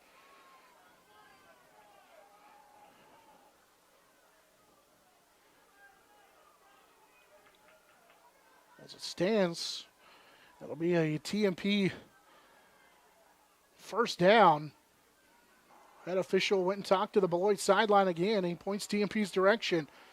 Your TMP, you'll take it because you need some help at this point. Down to the Beloit 39-yard line. You got to take advantage with 3:38 to go in this first half. You're down 3 scores at 20-0. Play action. Harris looking to pass. He's going to lob it over the top as Bryce Seib will make the tackle, or make the catch rather, and Seib gets inside the 25 to the 26-yard line. So they waste no time going to Seib in the middle. He gets 14 and a TMP first down. Seib with his second catch in as many weeks. So he picks up the first down on a gain of 14, had a 37-yard reception a week ago. That was after he was held without a catch for 4 straight weeks. It's not something they asked Seib to do a lot. After a first down, we get another penalty. If you're Beloit, you just, we'll see what the call is, but their sideline it's not been good so far. They've had several coaches out near the numbers screaming and yelling. And there's the sideline infraction. So it's just, yeah. We still have 3:14 to play in the second quarter. TMP will get the free penalty yards on the sideline infraction. Man, if you're Beloit and Coach Gober, you got to find a way to get it together on that sideline. TMP will take it, though. They'll get it down to the Beloit 12-yard line. Snap back to Harris. Kate's going to run it off that left side, stiff arm at the 10-yard line, and then gets stacked up, and thrown down. He broke one tackle, but then grabbing a hold of his jersey was the sophomore middle linebacker, Heisroth. He's on about every play as Harris picks up down to the 8-yard line. That'll be a gain of 4, and it sets them up with a second down here and 6. They can still get the first down. If you're Coach Gober and company, you understand. You get the ball back with great field position, have a chance to end this game early, but got to find a way to find some composure here. It's a big play on second down. TMP with a flag on the play. Here's a pitch right side as Seib will make a man miss in the backfield. Seib to the 10. He'll go to the right side and be pulled down, and a flag coming out. That's going to be face masked on Tristan Thompson on the right side. He just grabbed a hold of Seib's headgear and rode him to the ground. And it stands now. It's a first down. Well, it'll be close to a first down. I think they may be about a half-yard shy. We'll see what it is. It's a legal shift on TMP. Somebody wasn't set, and it's a face mask on Beloit. They offset. We'll redo the play again. So the Monarchs didn't have somebody set on the right side it would be on the left side of their offense. And it negates a good play. And a couple of times they've went Bryce Seib's way here in this first half. 2:15 to go in the half. TMP trailing 20-0. Beloit wasted no time running their offense as they really took the air out of the football on a 12-play touchdown drive. They got a 26 plays before TMP had ran 10 in this game. They had 6 plays offensively for TMP. Beloit again showing blitz here on a second down. Handoff. Nope, it's a fake handoff. Harris is going to keep it right side on the read option, and he'll be swallowed up and will be brought down at about the 9-yard line. So Harris will lose 2 yards, yard and a half, with 1:44 and counting. Brennan Walker and Anthony Hinkie grab a hold of Harris and don't let him go. Third down, TMP still can't get a first down. It's 3rd and 8. They have to get it down to the 2 out of the shotgun. Harris with 2 wide receivers to each side. Beloit again showing blitz. Harris looking to the right. He'll throw it this way, and it's incomplete. Too tall for Mark Rack. He was double covered. Thompson had gotten tangled up with him. I think they were hand fighting here to the right side, and it's incomplete. Now it's 4th down. Harris 1 of 4 passing. Make it now 2 of 4 passing after that incomplete pass. So 2 of 4 passing for 16 yards. First time they've looked Mark Rack's way. Rack for TMP had a couple of big catches a week ago, but blanketed here so far in this first half. This is a 4th down and 10 play. TMP make it 4th down and 8. The ball's inside the 10-yard line. They'll fake the pitch right side. Harris with the throw to the end zone. Wide open. It's Schwartz for a TMP touchdown. His 3rd touchdown in the last 2 weeks. Andrew Schwartz gives TMP a first half touchdown as they trail now 20-6 on the 9-yard pitch and catch from Harris to Schwartz. TMP's able to get on the board late here in this first half.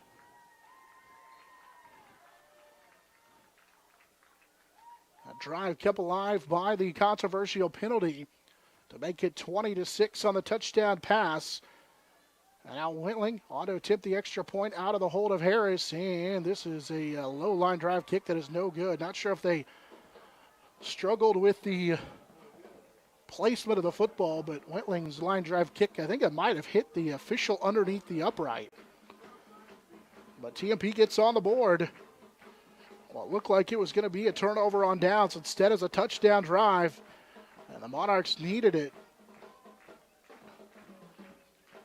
Drive kept alive by the penalty. And on 4th down, they're able to get the touchdown. It's an 8-play drive. But Harris finds Schwartz for the touchdown with 1:10 to go in this first half. It's 20-6 in favor of Beloit.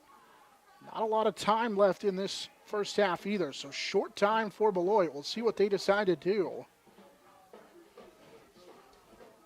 Trojans offense put up a couple of rushing touchdowns early in this one. Got an onside kick, added a 3rd touchdown. That one was through the air. 1:10 to play in our first half. Beloit leading 20-6 following the TMP touchdown. Beloit will send Chancellor and Hinkie back to return. I think Thompson may get a chance to return this one for Beloit, as Wentling will kick it off for TMP. So go from our left to our right here in this second quarter kickoff, as Wentling's line drive kick will go into the end zone on a bounce for a touchback. It's his 16th touchback of the season, and Beloit will come out to the 20-yard line with 1:10 to play here in this first half.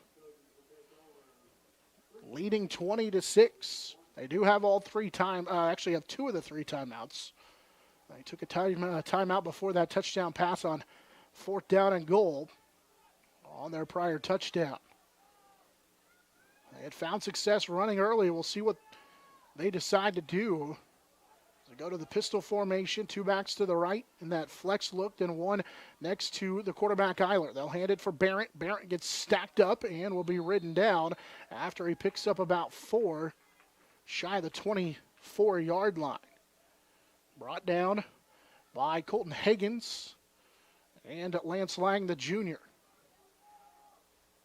50 seconds to go here in this first half. TMP will start the second half with the football. And now a flag comes in. What's the flag? Too many men in the huddle on TMP.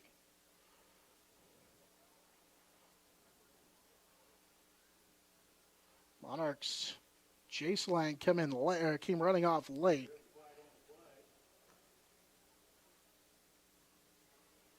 Beloit has 6 penalties for 60 yards in the contest. TMP now with 3 for 25.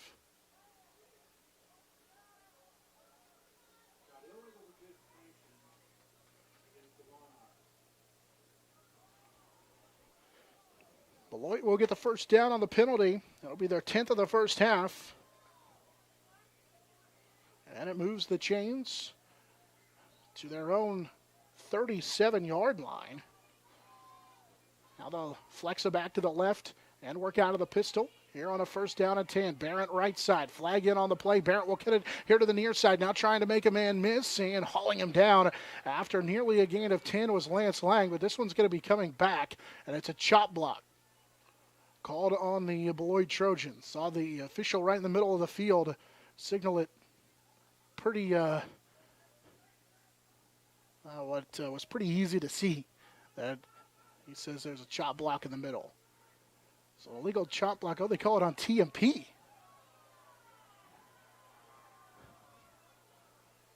Now I think now the White Hat's going to go back and talk to the official. As it stands now, it's a gain of 10.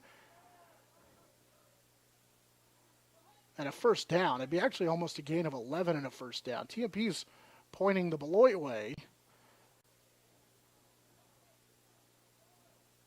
This has been a interesting first half for the officials.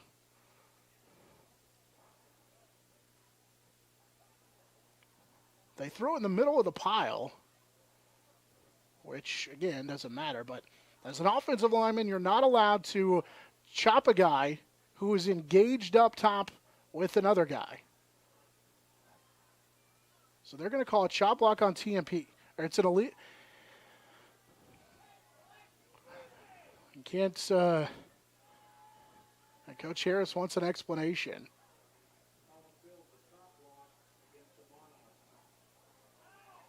And all of the coaches here on the TMP side would like an explanation.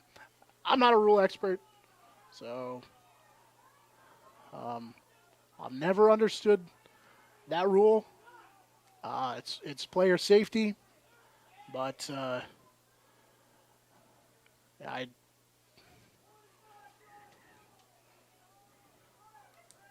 so they get the free 10 yards, or the 10 yards on the penalty, or the 10 yards on the run, plus the 15-yard penalty. It moves it all the way to the 36-yard line. Out of the shotgun, out of the pistol, read option. Eilert looking to throw, pressure coming late. He's going to throw it up that right sideline, and it's incomplete. Looking for Hunter Prohaska up the numbers to the right side, and step for step with him was the junior cornerback, Jace Wentling, and it's incomplete. Eilert was 2 of 4 passing prior to that. He's missed on 2 straight now. Beloit's in good field position. 28 seconds to go. That's you get the 10-yard run, and you tack on the 15-yard penalty.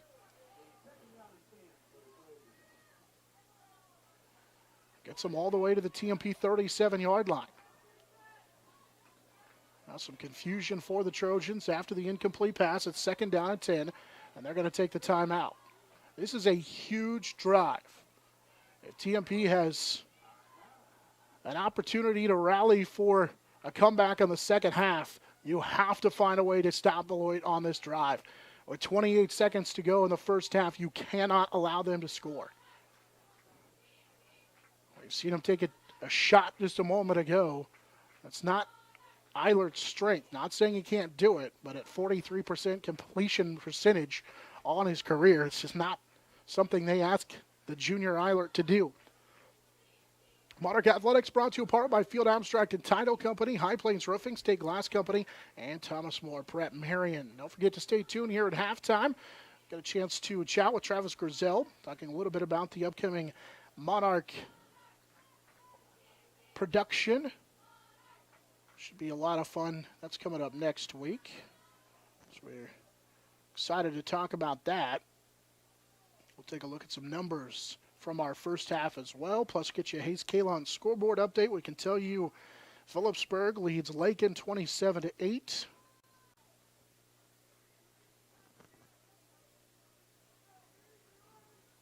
Out of the timeout, Corbett will be the wide receiver with Prohaska to the right side of the formation for Beloit as they'll work out of the pistol. Here on a 2nd down and 10 from the TMP 36-yard line. Out of the shotgun, the lefty Eilert looking to his right. Pressure coming from behind as he is hit. He'll throw it up to the right side of the numbers. He's got a man open for a Beloit touchdown. Tristan Thompson up the right side hauls it in for the touchdown. And the Monarchs' defensive secondary with some miscommunication, and Thompson hauls it in for the touchdown. It's a 36-yard strike for the 2nd time in the ball game. Eilert throws a touchdown pass. That's a new, actually matches his season high, which he did against Hoisington a week ago. Touchdown passes of 14 and 36. And it's 26-6 in favor of the Beloit Trojans with 20 seconds to play here in this first half. Now both teams here in the second quarter have taken advantage of a penalty.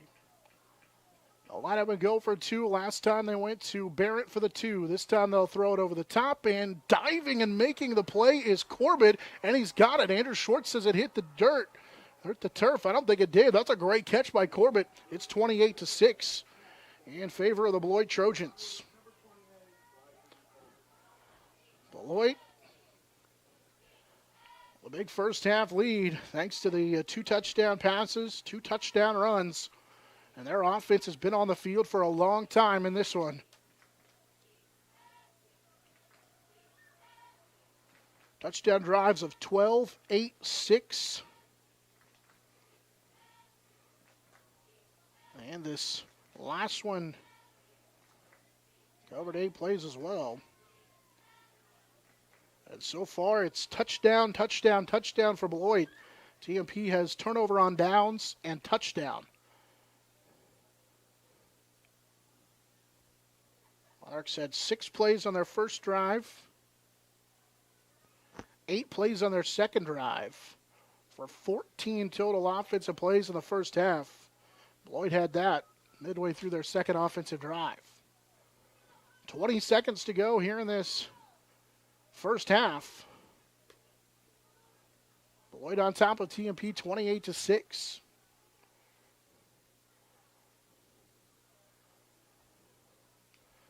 Monarchs have all 3 timeouts, but only 20 seconds to go in the half. They will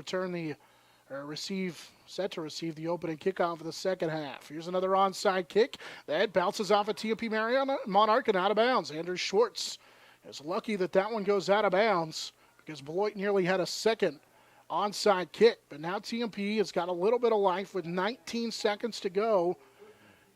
And they'll take over at their own 47-yard line with all 3 timeouts. But again, just 19 seconds to play in the first half.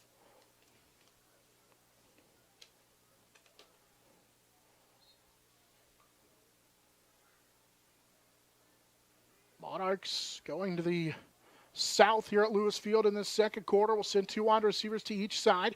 As Harris will work out of the shotgun, side in his hip pocket to the right. Beloit showing blitz. Here they come. TMP doesn't pick it up. Hinkie got free. Rolling to the near side is Harris. He'll throw it late, and it is thrown up, an interception.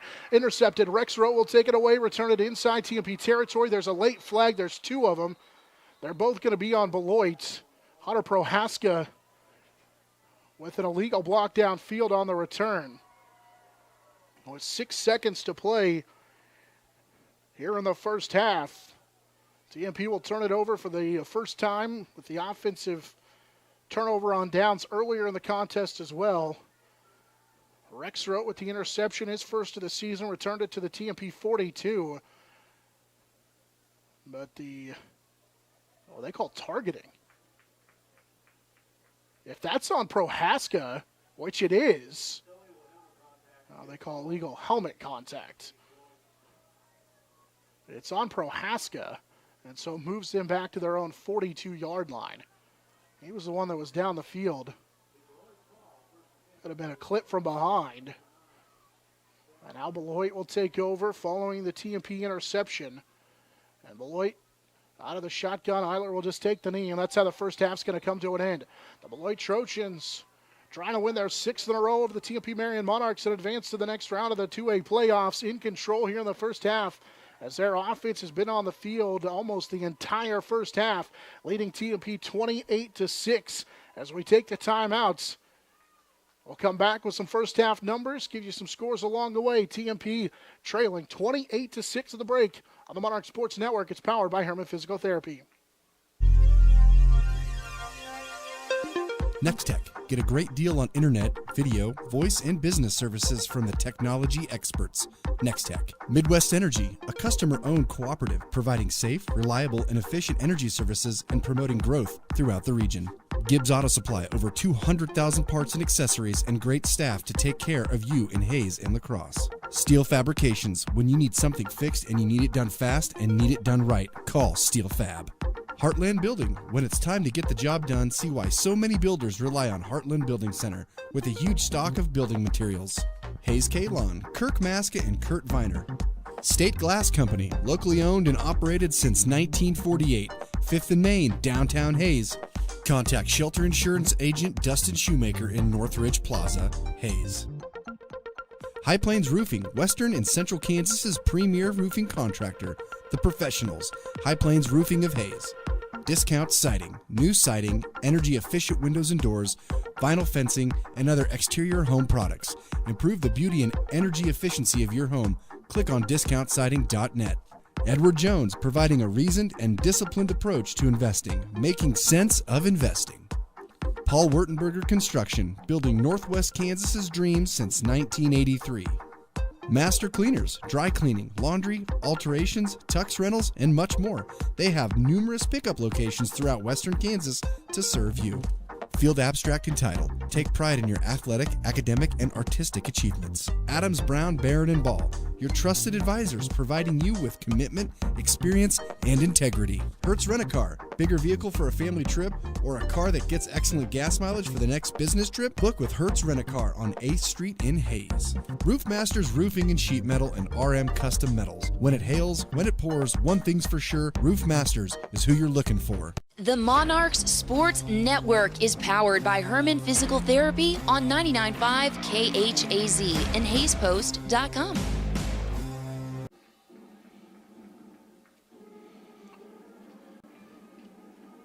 At halftime, the Beloit Trojans on top of the TMP-Marian Monarchs 28-6, thanks in large part to their offensive dominance of the just the play clock. The ground game has really taken all the air out of the football. They get an onside kick. They have touchdown drives of 12, 8, 6, and 8 plays. They get an onside kick in there as well, and 2 touchdown passes. TMP had just 1 offensive possession in that first half, and they were already trailing 12-0 at that point. Beloit would take advantage of that opening 12-play drive that covered 8 minutes and resulted in the 9-yard Anthony Hinkie touchdown. They couldn't get the 2-point conversion. That made it 6-0 with 4 minutes to play in that first quarter. They had the football up until that 4-minute mark in the first quarter.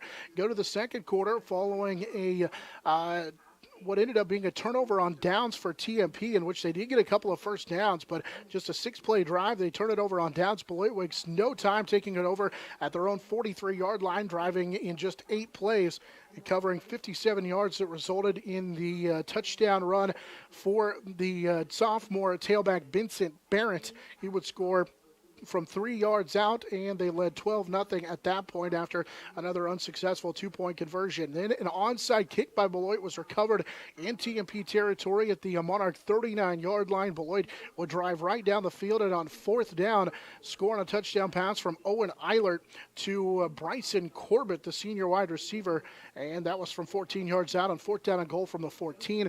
That put them on top 20-0 after the 2-point conversion, rather. TMP would finally get on on the board a little more than 4 minutes later as they would get a first down and a drive that was kept alive on a controversial penalty in which they called a late unsportsmanlike conduct penalty on the Beloit Trojans on a fourth down that kept the TMP drive alive. They would take advantage and get a touchdown for Cade Harris. They capped off a 5-play drive in which Harris would score on a 9-yard touchdown pass to Andrew Schwartz, Andrew's third touchdown in 2 weeks through the air.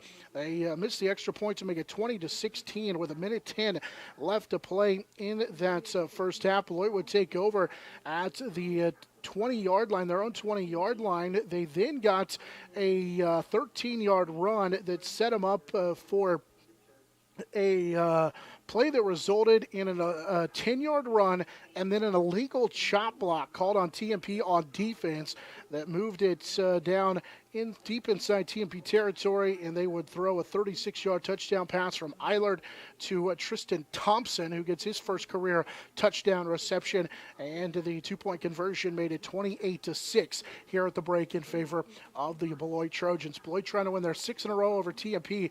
Meanwhile, the Monarchs trying to end a playoff drought back to 2002, a playoff drought victory back to 2002. Here at halftime, it's 28-6 in favor of Beloit. We'll take a quick time out here on our halftime show. When we come back, we'll switch gears a little bit as we got a chance to chat with Travis Grizzell, talking a little bit about the upcoming production for TMP-Marian. We've got that coming up for you next here on the Monarch Sports Network. It's powered by Herman Physical Therapy.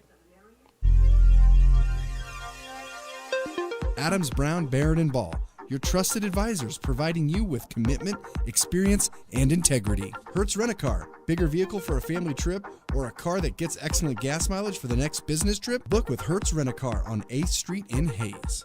Roof Masters Roofing and Sheet Metal and RM Custom Metals. When it hails, when it pours, one thing's for sure, Roof Masters is who you're looking for. Eagle Communications, our community connected. Contact Shelter Insurance Agent Dustin Shoemaker in Northridge Plaza, Hayes. High Plains Roofing, Western and Central Kansas's premier roofing contractor.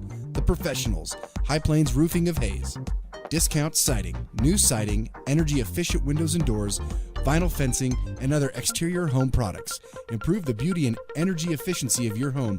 Click on discountsiding.net.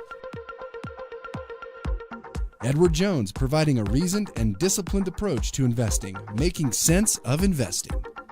Paul Wurtenberger Construction, building Northwest Kansas's dreams since 1983. Master Cleaners, dry cleaning, laundry, alterations, tux rentals, and much more. They have numerous pickup locations throughout Western Kansas to serve you. Field Abstract and Title, take pride in your athletic, academic, and artistic achievements. Welcome back into Lewis Field as we continue on with our halftime show. It's now time for us to change gears a little bit. As part of our halftime spotlight, we're joined by Travis Grizzell. How are you today? I'm not too bad. Well, we appreciate you joining us, an opportunity to kind of talk a little bit about what's coming up. Obviously, got a very exciting production coming up here in just a little bit, and we can talk about that. But I wondered how the school year overall has went for you. Well, it has been an interesting year, that much is for certain. But we've been making the best of it. The kids they're doing their best. Teachers, administration, we're through the first quarter now. We're into the second quarter, and we're making the most of it. Coming up very soon, we'll have an opportunity to check out the Crucible. Talk a little bit about kind of the production and the decision to go with this as a production. Well, yeah, we actually had this as our spring play last spring, and along with the school year, the play got shut down, and we usually have a fall musical. But all things considered, with the musical, the dancing, the proximity of the people, and the multiple things that go into that, we thought it would be better suited this semester anyway to go to just a regular play. And we had this one that was almost ready, so we're blowing the dust off the Crucible from the last spring and finally going to get this thing realized in the fall. And we have 2 out of the 3 seniors that are able to still be in it, so we didn't lose much in the way of casting. And maybe kind of give us a little bit of background on what exactly the production will be. Okay. Yeah, Arthur Miller, his timeless play, The Crucible. This is my second time directing it here at TMP.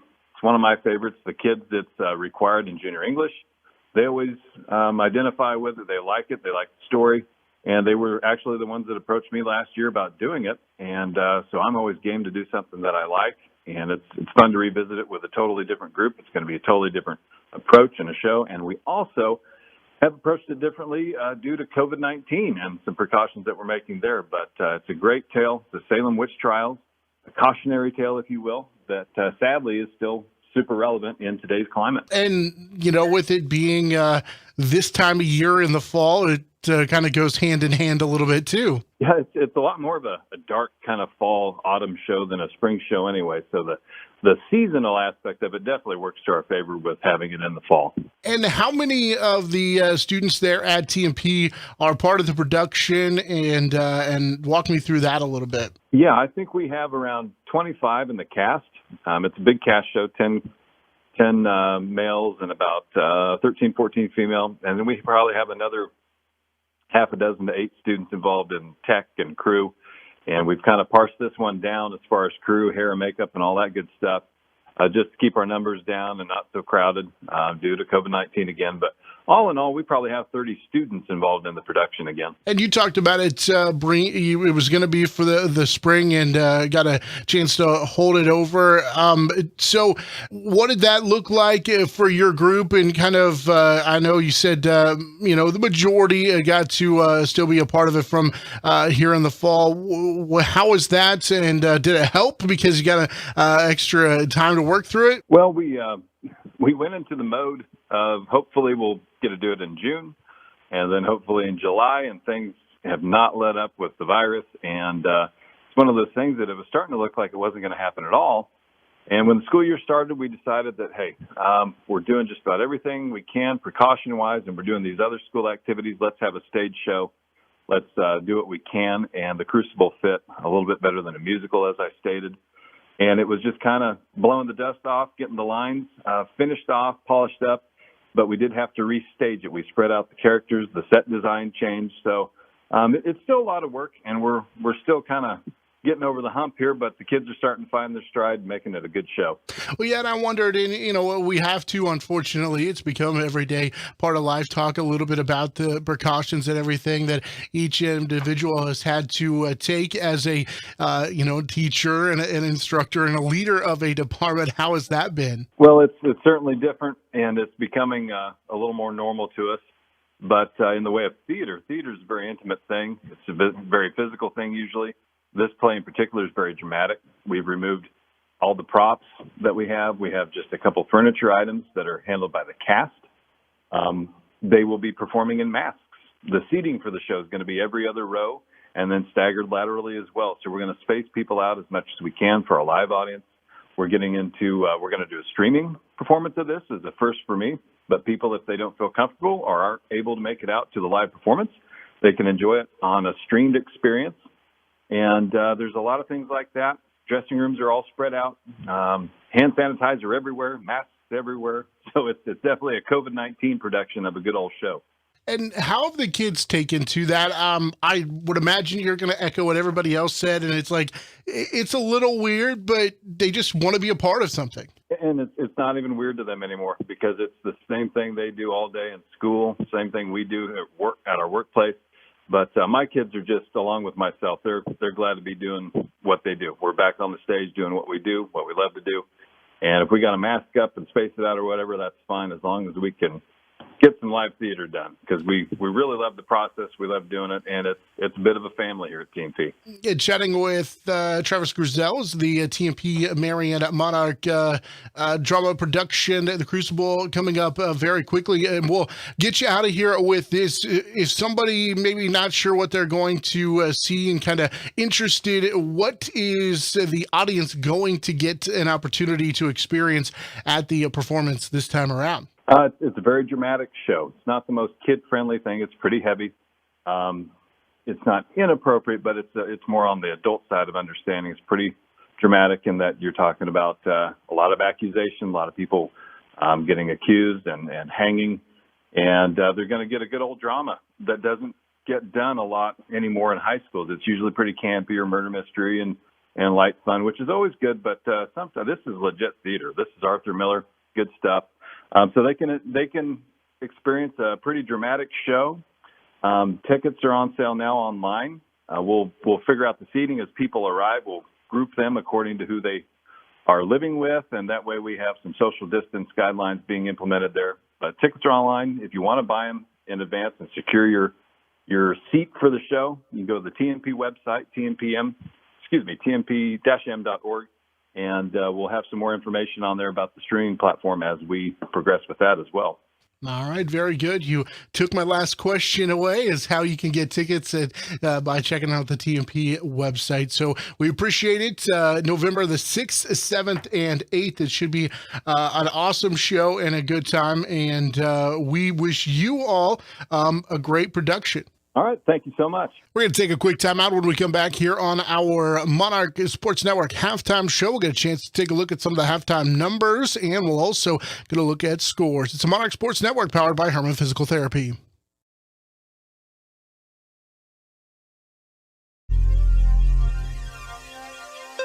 Adams, Brown, Barrett & Ball, your trusted advisors providing you with commitment, experience, and integrity. Hertz Rent-A-Car, bigger vehicle for a family trip or a car that gets excellent gas mileage for the next business trip? Book with Hertz Rent-A-Car on 8th Street in Hayes. Roof Masters Roofing and Sheet Metal and RM Custom Metals. When it hails, when it pours, one thing's for sure, Roof Masters is who you're looking for. Eagle Communications, our community connected.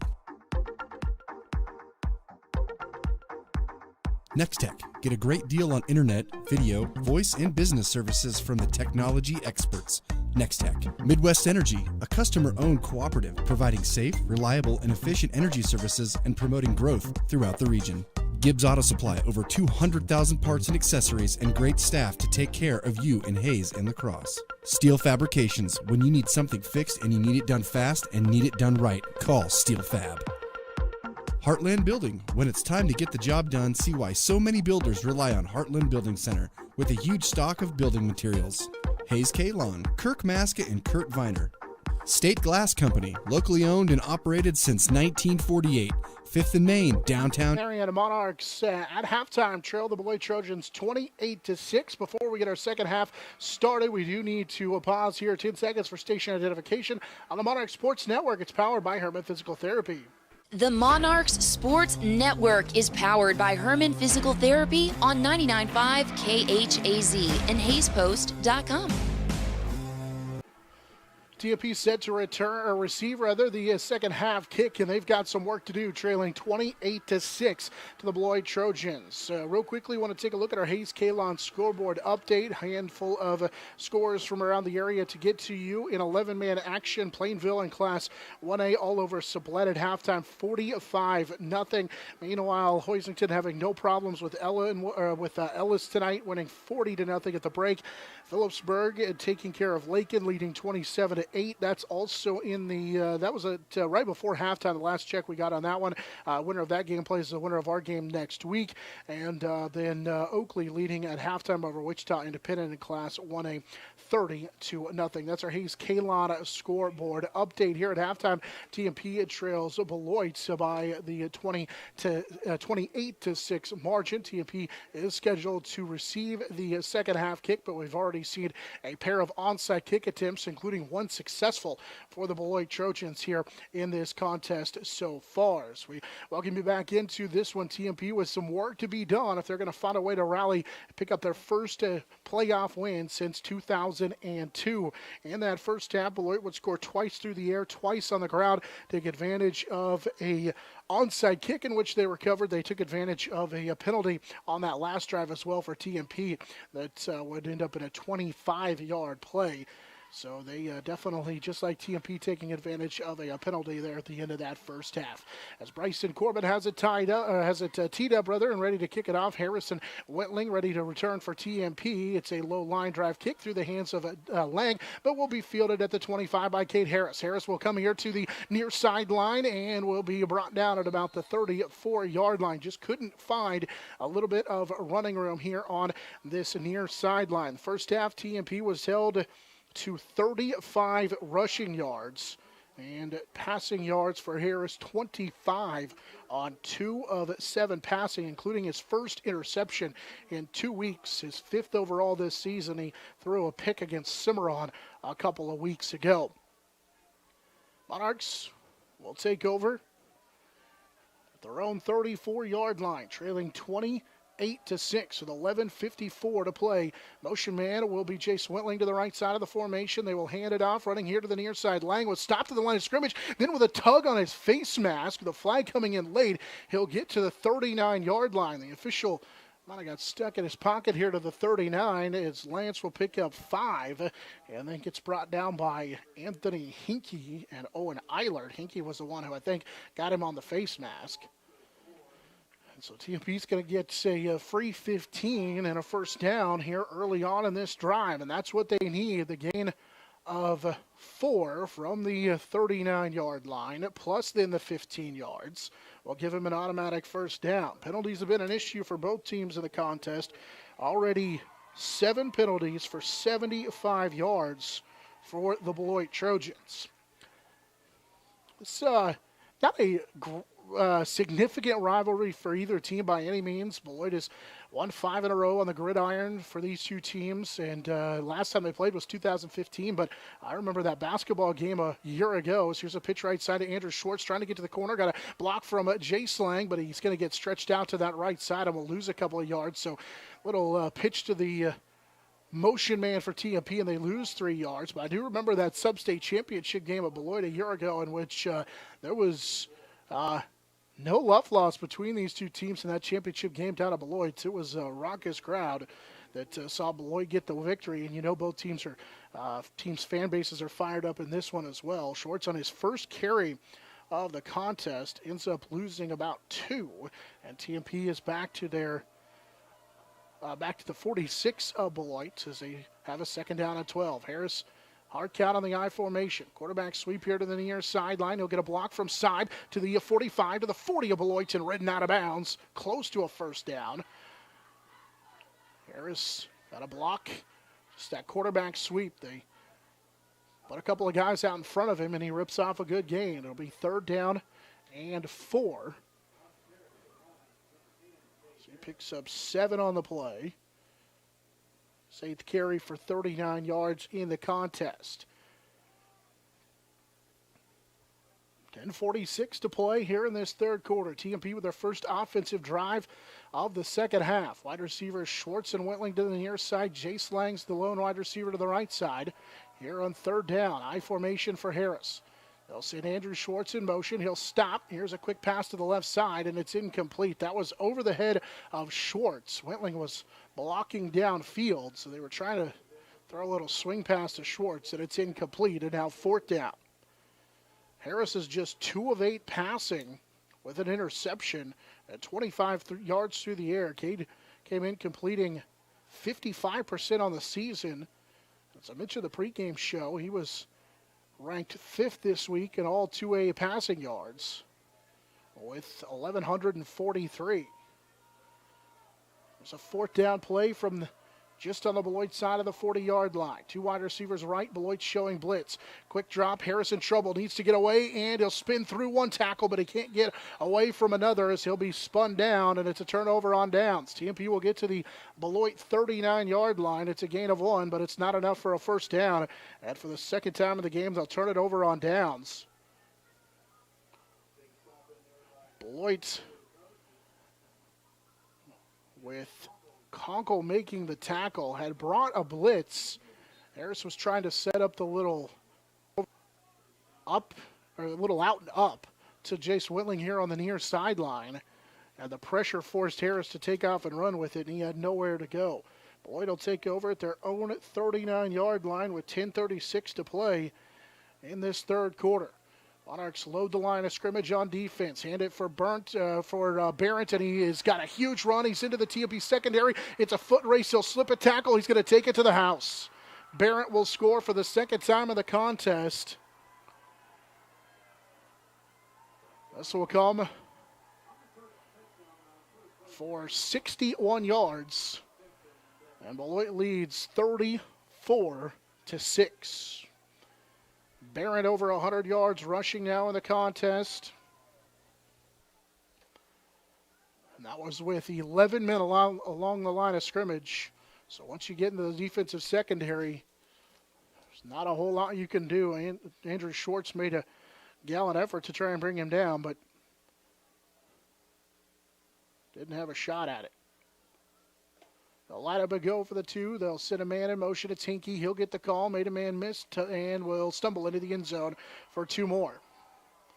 36-6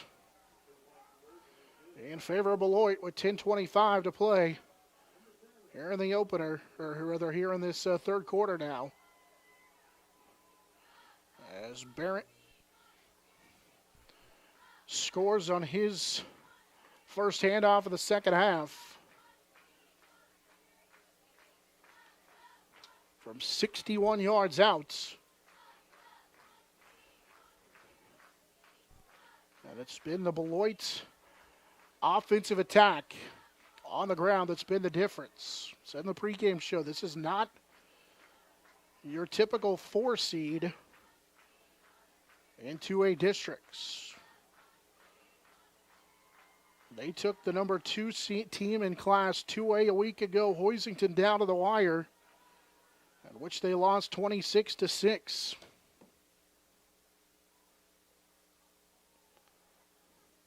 By the way, that run for Benson Barrett gives him rushing touchdowns of 61 and now 3 yards on the game at 159 yards on the ground.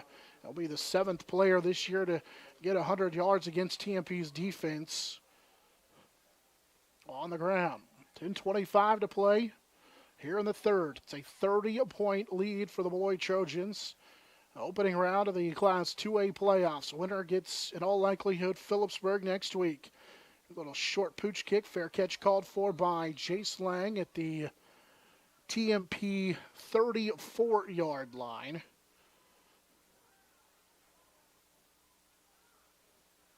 Monarchs in the contest for the second time in a row. Take over at the 34 with 10:25 left to go. Best field position was their own 47-yard line, but they've taken over at their 34 the last 2 times. They're 36 and they're 26. After the one-play touchdown drive for Beloit, TMP will get it back. Jace Lang will go in motion. They'll hand it to him on the end around. Right side, Jace stumbles forward across the 35 and will get to about the 36-yard line. Second carry of the contest for the senior tailback, Jace Lang. Picks up 2, and it's second down and 8. Once again, Braden Burks, the junior linebacker, in there on the tackle. TMP will go back to the 4-wide set, 2 to each side. Hash mark on the right side is where they'll snap the football, this time on second down and 8. Harris looking to his left. He's got all sorts of time. He'll step up, chuck it deep down the field, and it is intercepted. For the second time in the game, it is a Beloit INT. This time it's Tristan Thompson. The senior gets his first career interception. Take it away with the 29-yard line.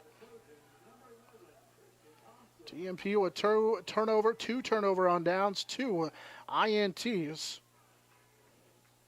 Both interceptions have came on the very first play of the drive.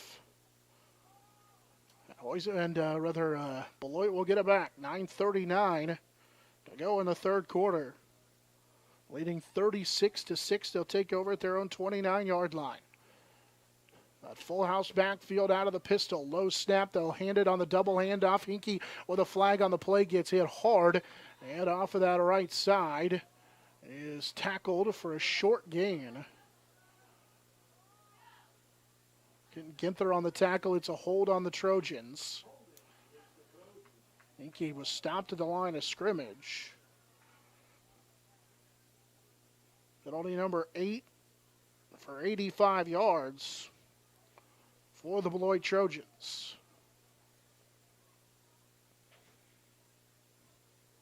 $9:31 to play here in the third quarter. Beloit so far in the contest has scored here in the second half on a 61-yard 3-yard Benson Barrett touchdown run. He's got a 3-yard touchdown run. Anthony Hinkie with a 9-yard run. And then Owen Eilert has 2 touchdown passes in the contest, one to Corbett, the other to Tristan Thompson, who has that interception. First down and 21 after the holding penalty, loses 11. They'll hand it, or Reza loses 10 after a loss of 1 on the run. Running it off of the right side is Barrett again, and he's going to be stacked up. Monarchs going to hurt around him and bring him down. Seib and Lang finally bring him down to the 22, maybe the 23-yard line. 166 now on 10 carries for Vincent Barrett. Under 9 minutes to play in the third quarter. I mean, it was going to be tough sledding when they opened the game on a 12-play drive. TMP turned it over on downs. They answered with an 8-play drive, got an onside kick, and scored on a 6-play drive. In a blink of an eye, if you're TMP, you're down 3 scores. Little play action. Eilert to throw. He's got Prohaska on the right side. Prohaska is going to be spun down as Wentling and company bring him down across the 25 to the 26. Gain of 4 for Hunter Prohaska, who hauls in his first catch of the contest for a short gain on that right side. They get back to the 26-yard line. So now it's 3rd down and 17 after a short gain for Hunter Prohaska, just his 4th catch of the season. The senior running back lines up as that flex back. He really doesn't carry the football a lot, but he blocks the majority of the time. Motion man out of the pistol. They're going to pitch it for Prohaska right side, and he will get wrapped up by TMP. Wentling leading the way. Got some help from Harris and Lang. Going to cross the 30 up to about the 33-yard line as Prohaska will pick up 7 on the carry. Couple of carries now in the game for Prohaska, 10 yards, plus he has that 2-yard reception. And now it's 4th down. Beloit has not punted in the contest so far. The clock has hit the 7:15 mark in this third quarter. The Trojans leading 36-6. Harris, who had a kickoff return for a touchdown last week, stands right around his own 36-yard line. Low snap. Corbett gets the punt away. Harris here to the near side at the 37. He'll just take it right up the numbers and gets hit hard on the sideline. And the tackler, Prohaska, got hit hard. Harris popped right back up. Prohaska was a little bit slow to get up.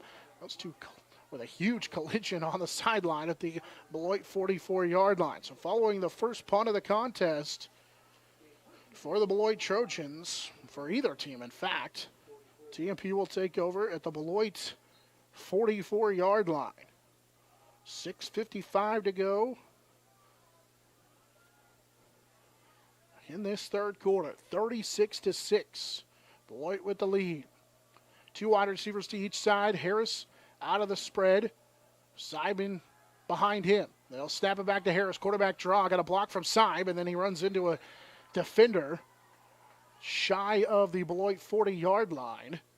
That's coming up to make the play was Burks, the junior linebacker, after a gain of 4 on the quarterback draw for Harris. And we've got a official timeout. Did not see what happened. That the injured player is well behind the play downfield.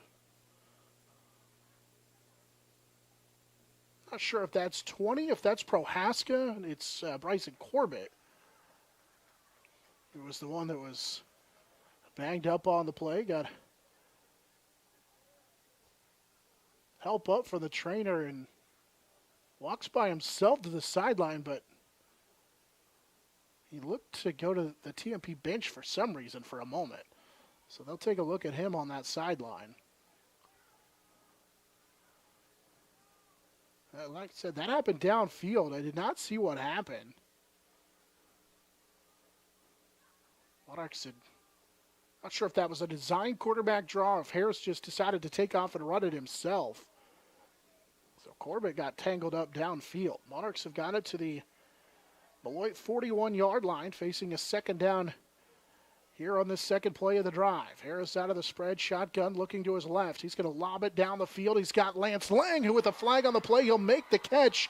But this one could be coming back to the 15-yard line. As it stands now, it's a gain of 26, but the flag is in the middle of the TMP offensive line.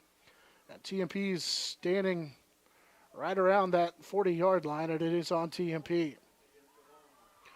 Holding on the Monarchs. That'll erase a 26-yard gain. The first catch in a couple of weeks for Lance Lang. Let's go back to the Southwestern Heights game for his last reception.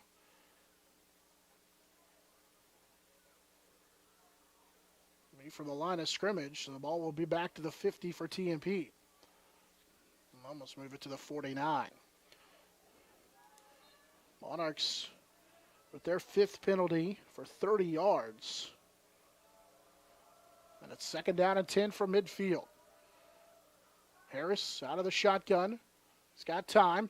Now rolling to his right. And Harris with pressure at his face will step away from the man here at the 50. He'll get back across the original line of scrimmage and get up to the 41-yard line. He's brought down. Walker hit him.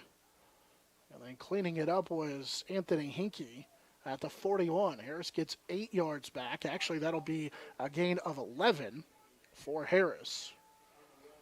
Sets him up with a play here at the 41-yard line. Bring up third down and 6.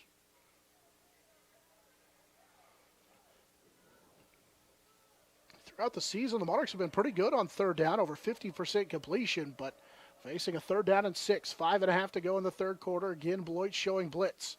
Harris has time. Looking to his left, he'll throw it underneath. Lang makes the catch. That's Lance, who will fight across the 35 to the 34-yard line. That should be enough for a first down as he gets 7. He needed 6. And they'll move the chains on the first catch for Lang. The Monarchs will move the chains. They've struggled to do that in the contest so far, but that's enough for a first down as they get the penalty yardage back and then some with a first down to the Beloit 33-yard line. 5:05 to go, third quarter, 30-point Beloit lead. TMP driving. Harris looking to pass. He's going to air it out right side, and he overshot his man. Mark Rack was the intended receiver. Rackett came inside the numbers. Harris threw that ball outside. Tristan Thompson, who already has an interception in the contest, was the man in coverage. Harris 3 of 11 passing now in the contest. And now second down and 10 for TMP from the 33. With 4:55 to go, third quarter. Trailing 36-6. Harris was side to his right in the shotgun and 2 wide receivers to each side. He's looking left. Now he's going to roll to the right. Harris is going to take off at a run as he's got some room right up the middle. Harris has got the first down inside the 20. Spins off a defender at the 15. Will cut it back to the near side, and that's where he'll be dropped down. They're going to move him back to the 16. He had got forward progress to the 15, but they'll move him to the 16. Either way, it's a TMP first down. So Harris will move the chains. Prohaska comes away with the tackle.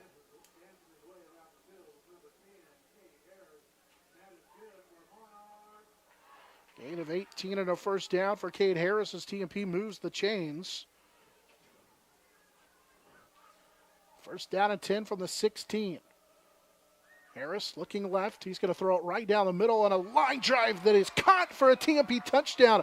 Mark Rack had to reach back and haul it in for a 16-yard TMP touchdown. And the Monarchs, for a second time in the contest, get on the board to make it 36-16 on the catch from Mark Rack. Rack, who had 2 long catches a week ago, but was held out of the end zone, hauls in his second career touchdown. Of course, had that 95-yard touchdown earlier this year against Russell. And it's 36-12 with 4:20 to play in the third quarter on the Rack touchdown. Monarchs will line up in the I formation to go for 2.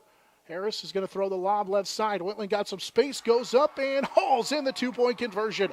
On the jump ball to the left side, he got a little bit of space working against Eilert and hauls it in for the two-point conversion to make it 36-14 with 4:20 to play here in this third quarter. Harris was able to find Mark Rack for the touchdown from 16 yards out. And the two-point conversion gets TMP back to 36-14. Harris with those 2 touchdowns.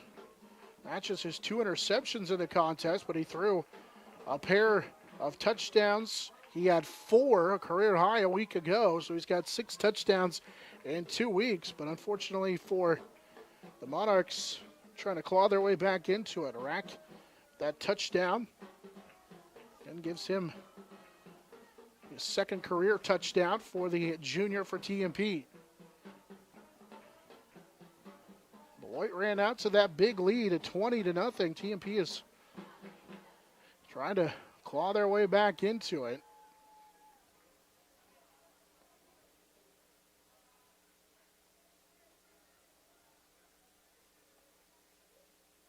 It's a 5-play touchdown drive for TMP. Covers 44 yards.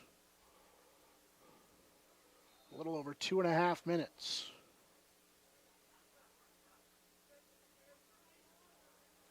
Whitling has it teed up again here in this third quarter, kicking from our right to our left to be the south to the north at Lewis Field Stadium. Whitling's line drive kick is going to go into the end zone. It's his 2nd touchback of this contest. Give him 17 now on the season.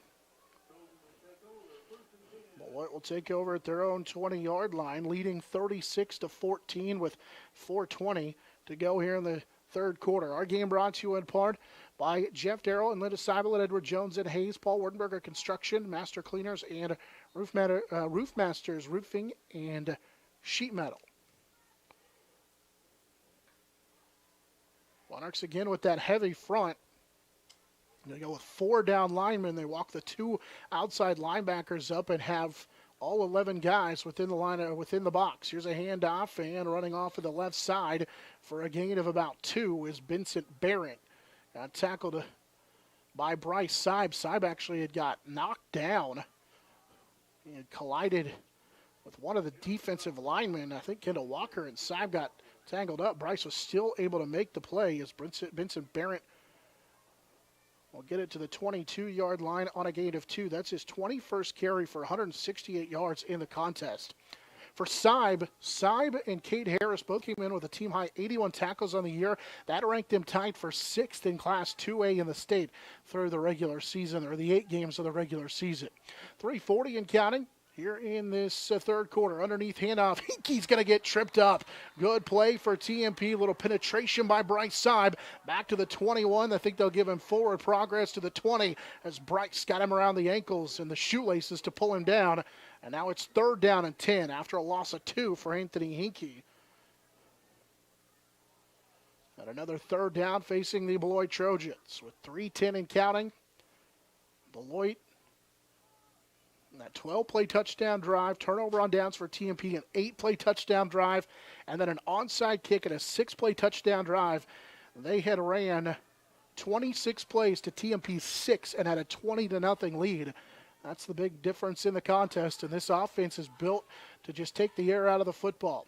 Eilert is going to take the play clock down all the way. He'll send a man in motion. That's Prohaska. They'll hand it off. Barrett, right side, looking for some running room. Got through 1, then gets popped hard by Lance Lang, and Lance will bring him down. Got some help on the play, and again, TMP, this time it's Michael Hale who had him around the legs.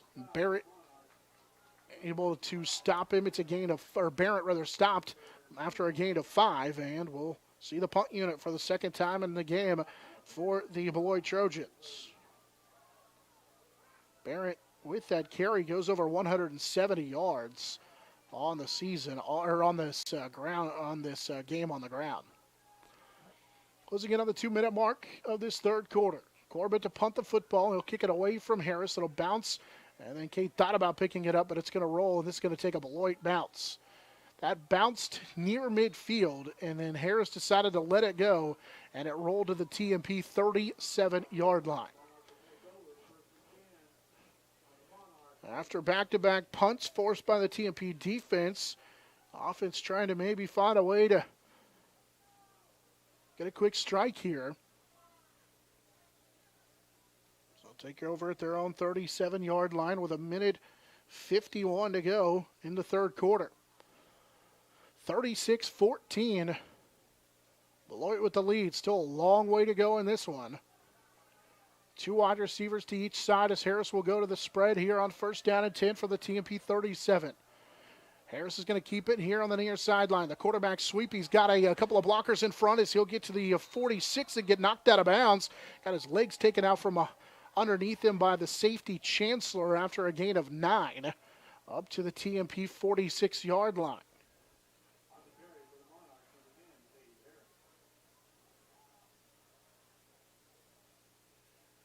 Harris at 82 yards rather on 13 carries now in the contest. It was really bobbled up, but has runs of 11, 18, and 9 in his last 3 carries. Second down and a short one, 1:45 in counting in the third quarter. They'll run the same play this time to the right side, trying to get a block. Harris with a flag on the play. It's going to go out of bounds, shy of the line to gain. Bryce Seib took 2 men down, and he stands there and kind of looks at the official as they throw the flag at him like, what'd I do? They say he turned the guy. And the defender who went down was slow to get up. I think that was Brennan Walker. There are 2 flags on the sideline. I don't know if they both saw the same play. They must have both saw holding on Bryce Seib out in front. Moving back to the 32-yard line. Race is a nice gain for TMP. 40 yards of penalties now for TMP on 6 penalties. Back to the 32, out of the shotgun. Harris, pump fake, looking, and he'll just throw it over the top for nobody in particular. Looking for the 6'2 frame of Jace Lang on the right side of the slot. He was tangled up with Hunter Prohaska, and it's incomplete. Now it's third down and long facing TMP. 1:23 to go here in this third quarter. After a gain of 9 on the very first offensive play of this drive, thought maybe TMP had some momentum on this drive, but the penalty backed them up, and now they're facing a third down and 15 from their own 32. Spread look. Here comes Beloit on the blitz. Harris has got time, and it's knocked down by Walker at the line of scrimmage. Brendan Walker at 6'3", 200 pounds. The junior batted it down at the line of scrimmage. It's fourth down. And TMP will punt this football away. What looked like maybe a promising drive will come to an end. Thanks in large part to a penalty and a deflected ball at the line of scrimmage. What stands out about Beloit, a couple of things stands out. This is a young team. TMP looks like they may take a timeout. They have 7 seniors, but 8 juniors, 10 sophomores, and 14 freshmen. And a lot of the guys that they do have in key positions are underclassmen. Brendan Walker, he's a junior. Cameron Conkle, who's anchoring the middle of that defensive line, he's a junior. Grady Seifert, he's the sophomore center and defensive lineman. And they are loaded for a run here in Class 2A, being the largest team in Class 2A. And while they finished 2-6, it looks like they may have figured it out. And as I mentioned in the open, not sure there's a better 4 seed in Class 2A. And that 2-6 record is deceiving. Losses to Southeast to Saline, who is rolling people. Phillipsburg, they've figured it out. Obviously, Centralia is Centralia. Minneapolis and Hoisington. Those are pretty good losses. Here's a fourth down play. TMP's going to go for it. Harris's arm is hit on the pass. It is incomplete. And so a turnover on downs as Beloit will get it back. They had pressure in Harris's face. It was deflected. And Beloit's going to have great field position. So the Monarchs decide to roll the dice. Trailing 36-14. Harris's pass knocked away on the incomplete pass. They'll turn it over for a third time in the contest on downs. And Beloit will take back over at the TMP 32-yard line. Leading 36-6 with a minute 13 to go. Or 36-14, excuse me, with a minute 13 to play here in this third quarter.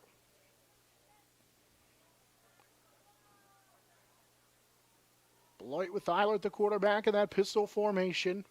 Send basically a full house look, 2 tight ends, 2 backs, and then they'll hand it to Barrett, left side. Barrett with a good gain, and this is back to what they were doing earlier as Barrett is able to get inside the TMP 30 all the way to the TMP 26-yard line. And Barrett is able to pick up 6 on the carry. 50 seconds to play here in this third quarter following the turnover on downs for TMP. Beloit has great field position.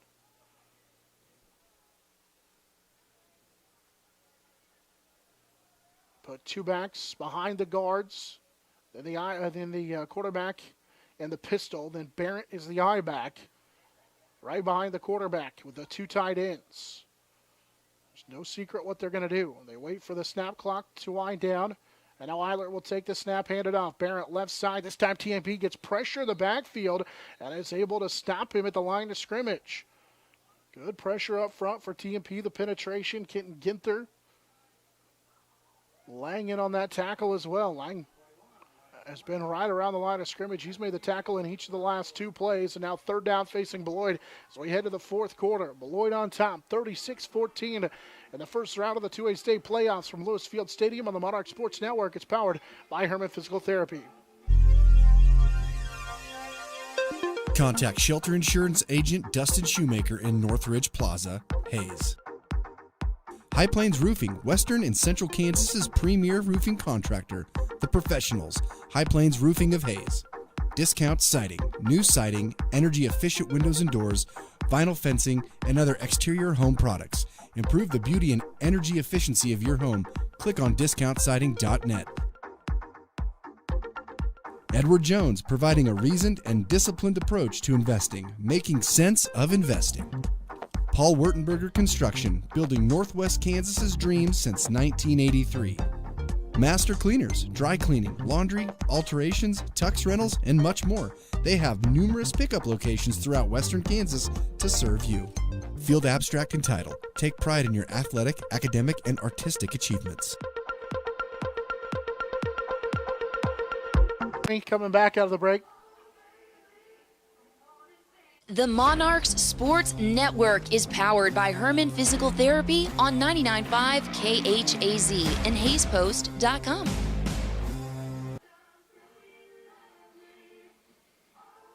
We head to the fourth quarter. Beloit will face a third down and about 4 inside TMP territory, leading 36-14. Hayes Kalon scoreboard update final from Hoisington. Ellis Falls sees their season come to an end, losing 47-0 to the Hoisington Cardinals.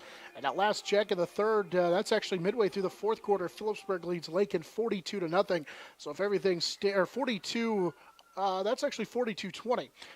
So if everything stands pat as the way it is now, it'll be the Beloit Trojans taking on Phillipsburg for a second time this year in the second round of the 2A playoffs. Here's a big third down and 4. TMP shows blitz. They're coming right side. Barrett with a block will go to that right side, and he's not going to get the first down, but he's awful close, and it makes this fourth down play much easier as TMP's Jace Whitling in on the tackle. Kenton Ginther was in that spot as well. They give him 3, he needed 4, and in fact, basically almost the length of the football, as Barrett goes over 180 yards rushing in the contest.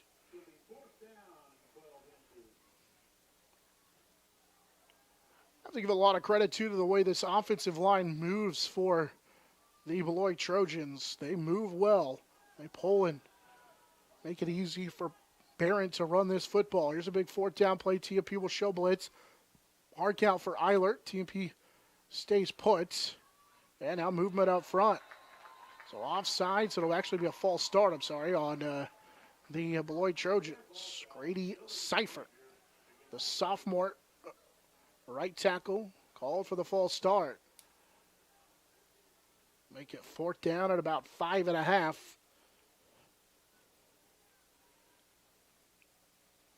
That is already the 9th penalty for 90 yards for Beloit.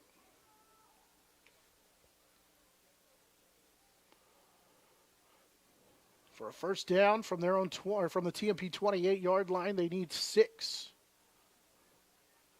Leading 36-14 with 10:50 and counting now in this contest. Seifert will bring his team to the line of scrimmage. 2 backs to the right as they work out of the pistol. Barrett, play action. Or Eilert looking to throw, got a man open, and it is intercepted. Jace Whitling will come away with the interception, with a one-handed interception. He pulls it in and is down at the 10. So on 4th down, he intercepts it, and Monarchs kind of lose 18 yards on the play, but either way, it's an interception. It'll be the 5th of the career for Jace Whitling, and the Monarchs will have it 1st down and 10. Eilert had completed 3 of his first 4 passes, both of them, or make it 4 of his first 5 passes, but has an interception that time on the first turnover for the Beloit Trojans, and TMP will take over at their own 10-yard line. Harris out of the shotgun, looking to the left. He'll throw it out route, and it's intercepted. Rexroth will take it in for the touchdown. It's a long out route from the left hash to the right slot, and Rexroth read it the entire way. It's the 2nd interception for Rexroth of the contest, and it's a touchdown for Beloit with 10:33 to go here in the 4th quarter as Rexroth intercepts that pass and takes it in for the touchdown. It'll be a 15-yard interception return for a touchdown for Rexroth, his 2nd of the contest, and it puts Beloit on top now 42-14. Rexroth had that interception earlier in the contest. It's his first career interception and his first defensive touchdown of the contest, or of his career as well. The lineup to go for 2, leading 42-14. Low snap. They'll get the handoff to Barrett. Stiff arm. Barrett to the right side, just fighting for the goal line. He lost the ball out of bounds. It was Jace Whitling who pushed him all the way to the sideline, and Rexroth couldn't get in, and now a flag comes in. Whitling's going to be called for taunting. On that right side, Jace, after he ran the running back Barrett out of bounds, celebrated, clapped here to the near sideline. And he took a peek back a couple of different times at the running back. Lance Lang got banged up on the play. He's slowly coming to the near sideline.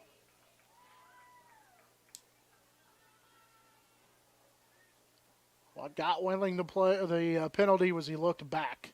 Not once, but twice. And the official on the near sideline called it for it.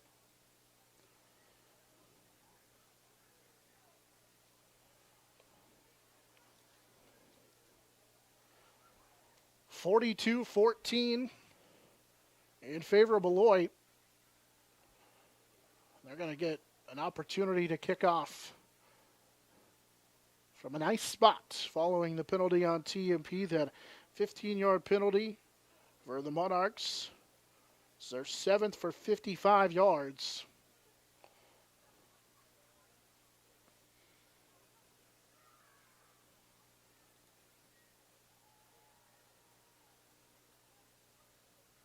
Oh, they called it on Beloit.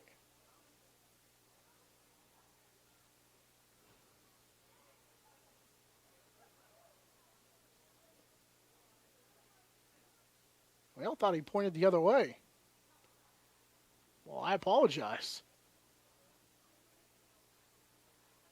We were all pretty sure he pointed the other way, so they're going to call that on Beloit, so I apologize. I was pretty sure he pointed the other way. They won't mark it back to the 25, so I stand corrected. I did not see it. All right, so TMP with still just 6 penalties. That moves Beloit back to their 25-yard line. And the kick will go to the 50, then it stays in bounds, picked up by Wentling, and then he stepped out of bounds to the 41.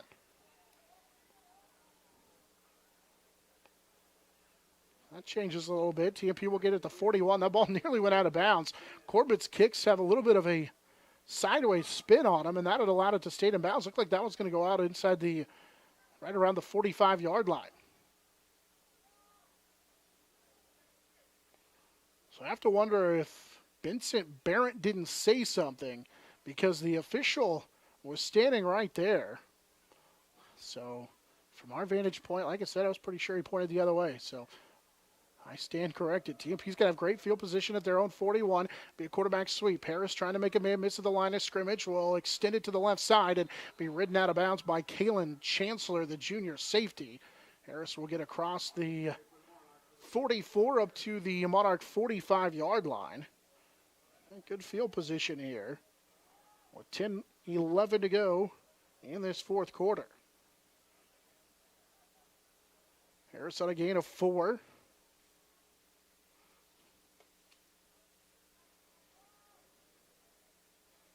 We'll get it to the TMP 45-yard line.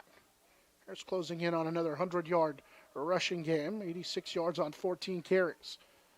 We'll pitch it left side.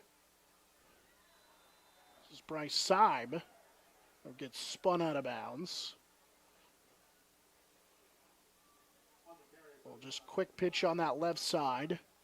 Pfeiffer with the block.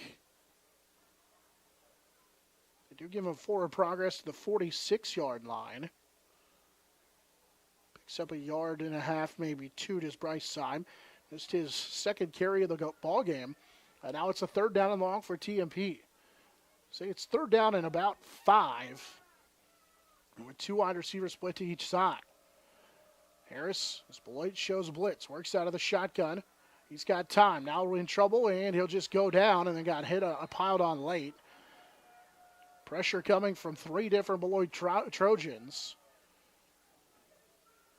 And a sack back to the TMP 37-yard line. Walker will get credit for the sack. And then Seifert got piled on late as Walker will get the sack on third down and long. It'll be back to the 36-yard line, a loss of 11 on the play. First time that Harris has been sacked in the game.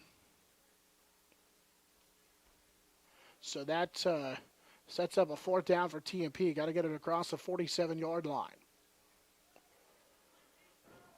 Monarchs will go for it again. Facing a fourth down and long. Beloit showing blitz.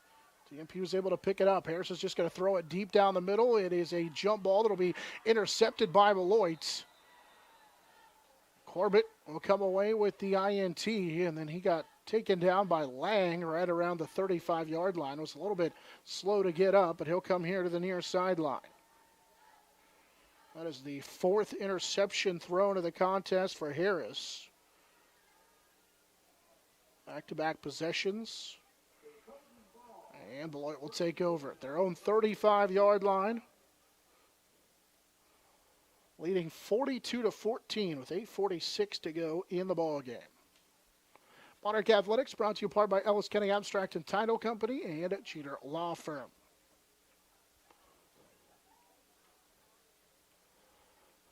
Beloit will have it at their own 35 following the turnover. Now they're looking to pass. Eilert's looking to air it out deep to the right side, and it's incomplete. He had 2 men down there. They lead 42-14 with 8:40 to go. And an incomplete pass for Eilert. He had 2 men in the pattern. They were both running almost stride for stride, only about 3 yards between them. And Jace Wentling, the only TMP-Marian Monarch down there. Eilert had completed 3 of his first 5 passes, missed on his last 2. With the clock stopped, we'll see if they throw it again. 8:40 to go in the contest. They'll send a Barrett in motion. They'll pitch it to him off to the right side. Barrett. It's going to be brought down, but not before he gets across the 40, and we'll get to the 44-yard line. Call it a gain of close to 8 on the play. Monarch secondary stop him. Barrett close to a 200-yard rushing game as he goes over 190 now, 191. 8-10 and counting. They bring a late substitution in as Corbett will replace Maddox Waters, the freshman. Eilert, the quarterback.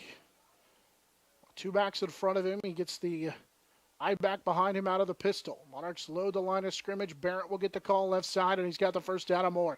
He'll go over 200 yards rushing into TMP territory to the 43-yard line. Pfeiffer will make the play. That's the senior Garrett Pfeiffer. First down. You can move the chains to the TMP 43-yard line. Barrett's over 100 yards rushing now, or over 200 yards rushing now in the contest. So Beloit set for a matchup with Phillipsburg next week. Second round of the 2A playoffs. TMP's going to finish their year 7-2. 7-15 and counting, but this one 42-14 in favor of the Trojans. Snap back, Eilert will hand it off. Barrett trying to bounce it left side and will be brought down. Andrew Schwartz was able to keep it in front of him and kind of stumbled, and Barrett ran right into him. No gain that time.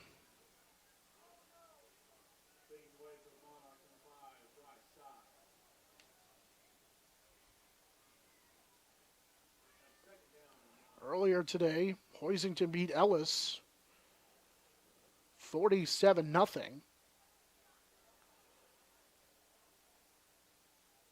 Phillipsburg's on their way to beating Lakin. TMP behind here.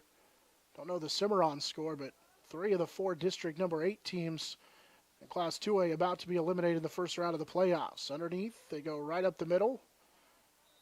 And they're being stacked up on the play. Here's Hunter Prohaska on a pile of TMP-Marian Monarchs. Pfeiffer again in on the tackle. And we're going to get a timeout on the field. Prohaska sets him up third down and about 6 after Prohaska picks up 3 yards on the play. Timeout, the first of the second half, taken by Beloit. They raced out to a 20-0 lead. Had 26 offensive plays before TMP ever really got going offensively. They had a couple of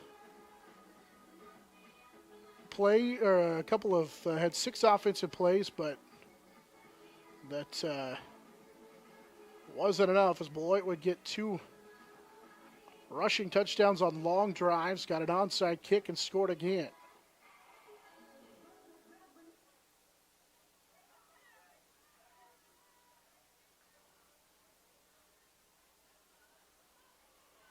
Final from Plainville. Looks like they won earlier tonight 58-0 over Sublette in the first round of the 1A playoffs. So they'll advance on. Smithson got a first round bye in Class 1A.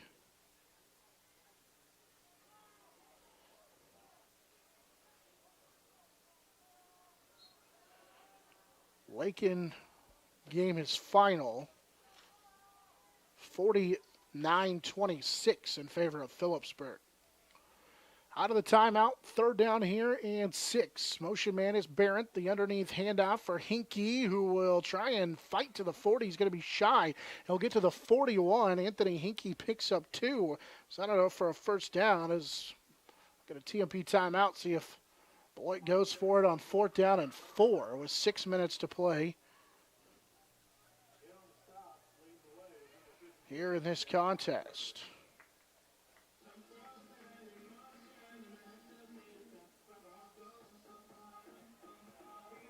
So another timeout taken.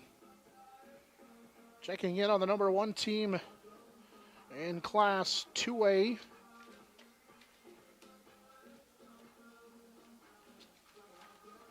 The team, actually, they dropped to number 3. They've been 3 for the last couple of weeks. Silver Lake all over Republic County, 56-6. So another 2A score. Elsewhere tonight, Trinity Catholic taking care of Chaparral, 28-0 in the fourth quarter. Those are all 2A schools on the top side of the bracket.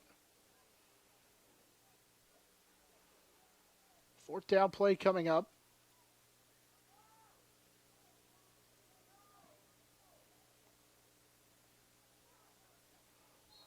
Beloit and Coach Gober look like they're going to go for it here on fourth down. 42-14. Beloit is led from the get-go. So they took an 8-minute drive down the field and scored. Here's a play action. Eiler to throw. Got a man wide open. Prohaska right hash mark will make the catch to the 32. It's a gain of 10. And they pick up the first down through the air. So TMP calls a timeout trying to get the football back. And Coach Gober and company decide to go through the air. And Prohaska makes the catch for 10. He's got 12 on 2 receptions, and it's a first down for the Beloit Trojans. 5:45 to go in this one. Beloit took the opening kickoff, would go down the field in 8 minutes, score on a touchdown drive, and they've never looked back. First down and 10. Another pass for Beloit. Pressure coming, and they'll throw it over the middle, and it is going to be caught, and into the end zone is Corbett. Leading 42-14, 32-yard touchdown pass. Bryson Corbett with his second touchdown reception. This one from 32 yards out. Corbett actually had that fantastic diving play for 2 earlier. This is his first one. It's 48-14 with 5:25 to play. Beloit with another touchdown. And again, that one from 32 yards out. Eilert with a new career high in touchdown passes. As he throws his third. They'll go for 2 and get the 2-point conversion. There is a flag on the play. I think maybe holding. It's right in the middle. Saw Garrett Pfeiffer get tangled up with one of the offensive linemen for Beloit. It's holding on the Trojans. So it'll wipe the 2-point conversion off. They'll have to retry the point after touchdown.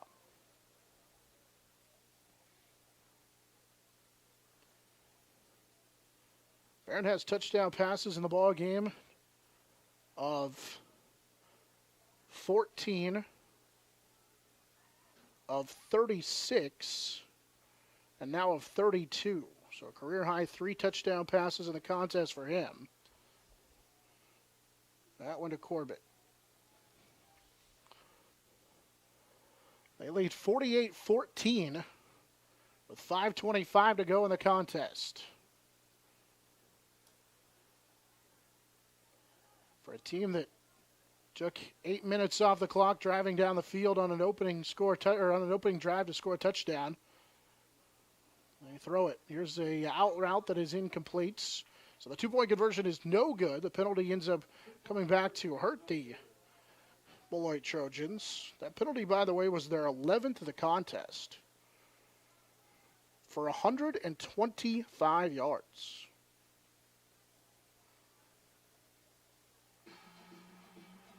I actually checked that. It'll be 115, but it's still their 11th penalty.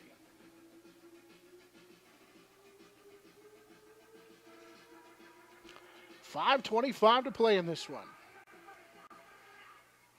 This TMP-Marian Monarch squad leaving their imprints on program history. Appearing for the in the playoffs for the first time since 2002. Won a district title for the first time since that same year. Won 7 games in a row, matching their best start since the 1988 team that also finished 7-2. So leaving their imprint all over the program record book. But unfortunately, that elusive playoff win will have to wait another year. It's been 18 years since TMP lost to they beat Southeast to Saline, but then ended up losing to Conway Springs. It's been 18 years since that 2002 season. And unfortunately, it will wait again. Corbett, another onside kick. It's a fair catch called for at the 41-yard line by Andrew Schwartz. TMP will have it at their own 41-yard line. 48-14. Trojans with the lead with 5:25-24 to go here in this contest.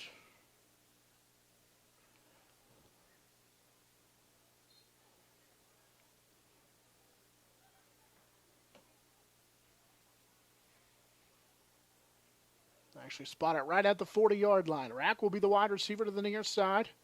Got a touchdown pass earlier in this second half. His second career touchdown pass. Whitling's the wide receiver to the left. They'll send Jason motion. Play is to him on the left side, and it's too hot for him to handle, and it's deflected out of bounds. He was running an out route, and that one was on him right away, and that one had some zip on it, and it's incomplete. Monarchs have 4 interceptions. Turn it over on downs 3 times now in the contest. Second down play from the TMP 40-yard line with 5:21 to go in the contest.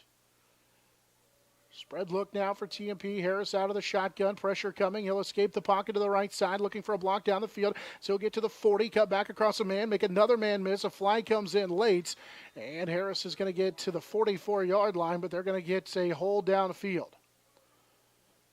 Hold that was 7 yards up the field that had absolutely no bearing on the play is going to result in, they talk it over here on the near sideline. Right now it's a 4-yard gain. See what they call. I saw holding down the field. Oh, they call holding on Beloit. So on a run play, which it was supposed to be a pass play, so it looked like, not sure if one of the defensive backs for Beloit held a TMP receiver in the pattern. But that flag came out way late. That's why I thought it was on TMP. So that's what I saw. Either way, it's a TMP first down thanks to a 10-yard gain from the spot of the foul. Harris will pick up 4.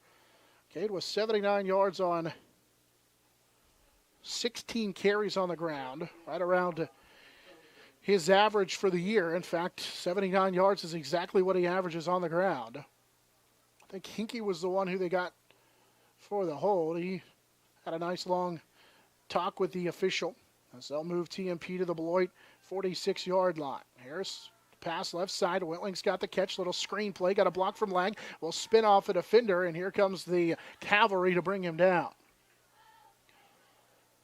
Whitling picks up 4. Brought down by Brennan Walker. And also in on the play that time was Mason Fuller, the senior defensive back. Just the second catch for 5 yards now because they give him just 3 on the catch for TMP wide receiver Jace Whitling.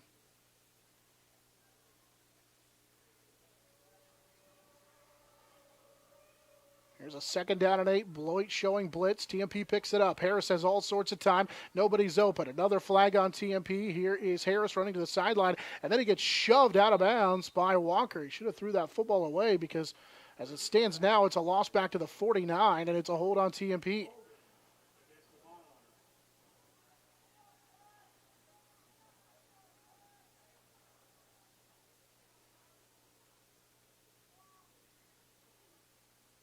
Because the play was out of bounds in the backfield from the 49 of TMP.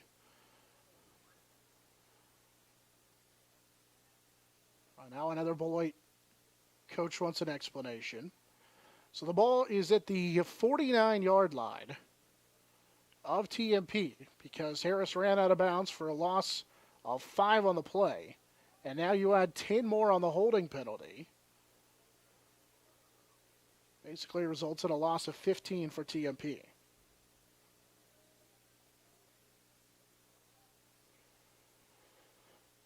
Back to their 39-yard line. 4:08 to play in the contest. 48-14, Beloit with the lead.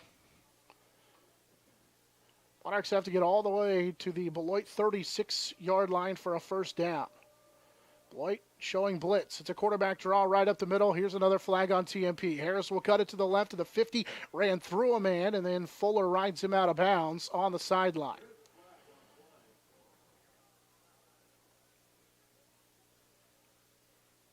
This erases a 18-yard gain on a run for TMP's Cade Harris.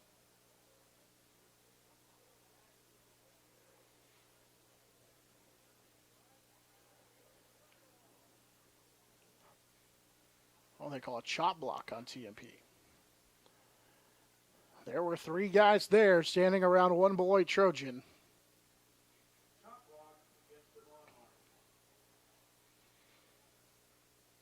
Second chop block we've seen called today. First one was on TMP on defense.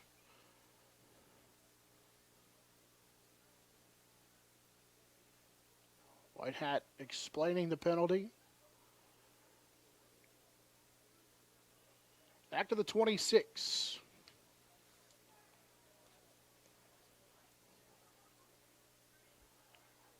Monarchs have to get it to the Beloit 36-yard line. It's 1st and 29. Actually, it's 2nd and 29.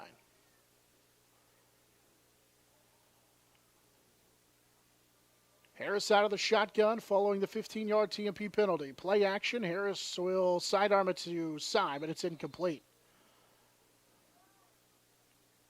It's one of those awkward angles. Not sure if Syme saw it. It's incomplete. Harris 5 of 20. Make it 6 of 20 in the contest tonight. For 52 yards, has 4 interceptions. He came in completing 55% of his passes.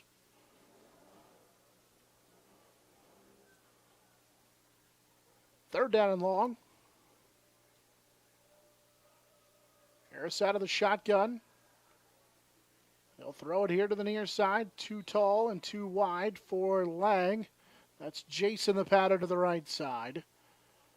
Beloit brought 3 and got pressure with 3. And now it's 4th down. Brennan Walker, the 6'3", 200-pound junior defensive end, has been everywhere for the Beloit Trojans. He was the one who pressured Harris on that play. He made a tackle on Jace Wentling on a short out route in which Jace picked up 3 yards from his defensive end position. He's been all over the place in the game tonight. With 3:49 to go, Wentling to punt this football away. And Hinkie will just let it roll. And it'll be down at the 34-yard line. First perspective, that's where TMP needed to get a first down after that unfortunate disaster of a drive came to an end.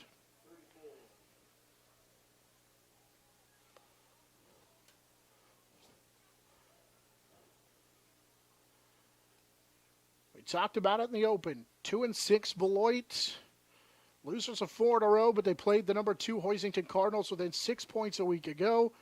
Felt like this was a team that was starting to get things turned around and figured out. And as you know from experience for TMP playing in that district a year ago, here's a handoff. Spinning is the running back Barrett, and he'll get across the 40. Barrett was nearly stopped in the backfield. Instead is going to get out to the 40-yard line.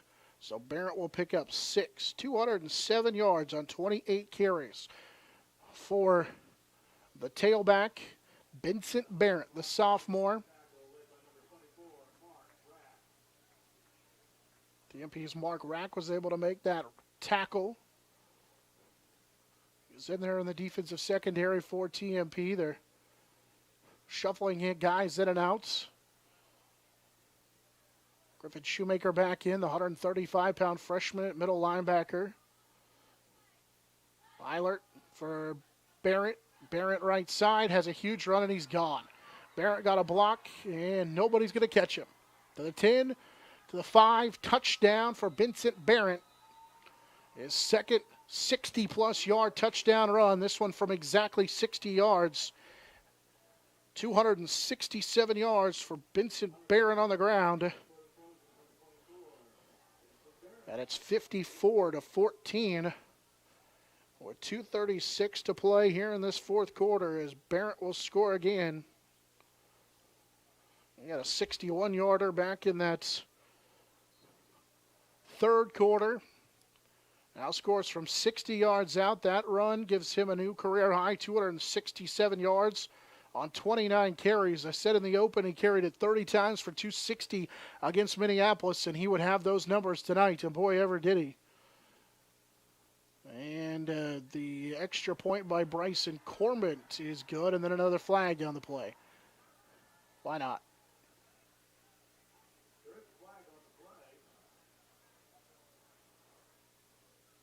And White Hat looking Beloit's way, so you got to imagine that this is going to be on TMP.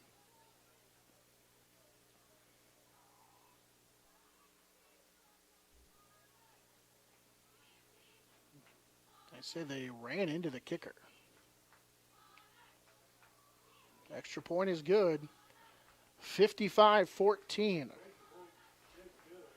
They'll assess the penalty on the kickoff.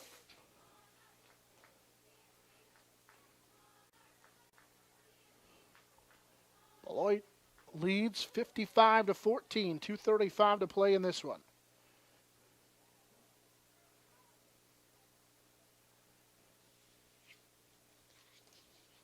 Two teams have combined for 185 yards of penalties and 20 penalties in the contest tonight.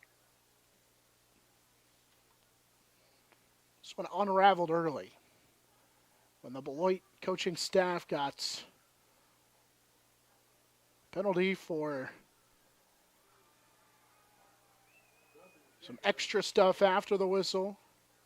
And then they got called for a sideline warning, and it kind of unraveled from there. And as I mentioned, there's not really a reason for these two teams to dislike each other as much as they do, but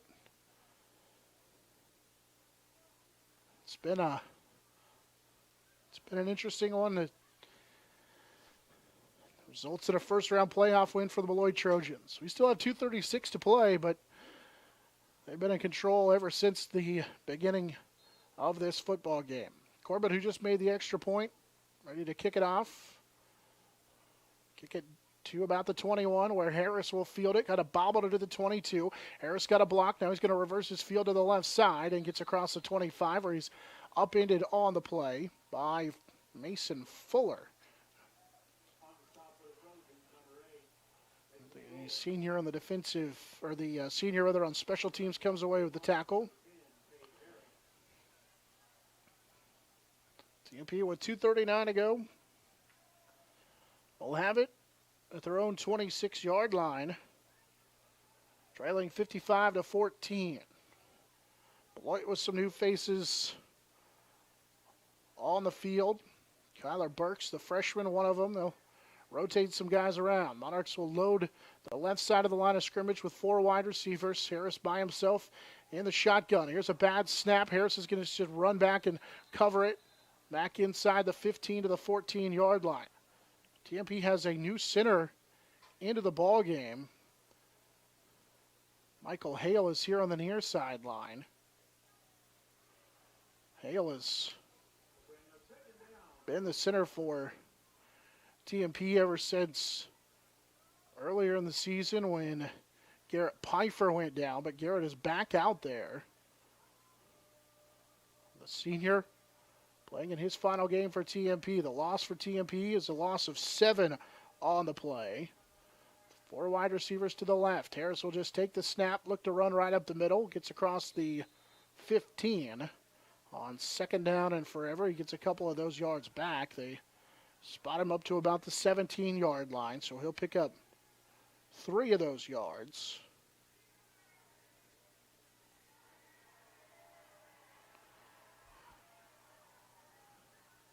$1:25 to go in this one. Third down for TMP from their own 14-yard line.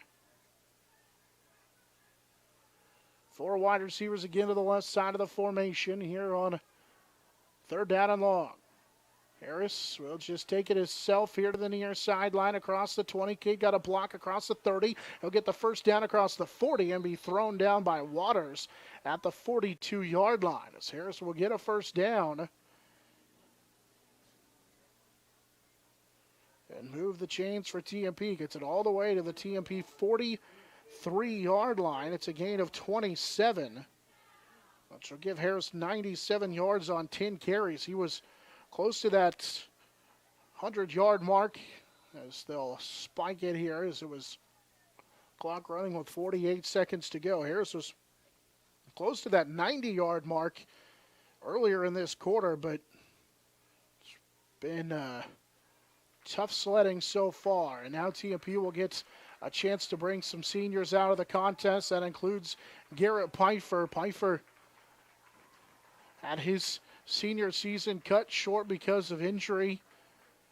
Had that banged up knee that limited him offensively just to being on the offensive line. He was the TMP probably their best defensive player coming into the year, but unfortunately his senior season will come to an end. Jace Lang will check out, as does Marcus Legree. Pressure from Beloit, so they can't get Harris down. Cade is actually going to go down. It'll be a sack for Ethan Haller, the 200-pound senior. He drops Harris on second down back to the 40-yard line. So lose 7 on the second sack allowed for TMP. 25 seconds to go in this one. The TMP-Marian Monarchs, unfortunately, will suffer the same fate of a stretch of really good Monarch teams back in the 80s in which they'd win 7 games but then come up short. They're going to finish 7-2. Here's the final play of the game. Harris looking to pass. He'll roll to his left. Now going to step up. Cade's going to take off and run to the 45. He'll get to midfield. Harris angling toward the sideline. Stays on his feet. Little stiff arm and will be ridden down inside the Beloit 30-yard line. And that will do it as Harris and company will see the season come to an end. There's a flag on the play. That's on TMP.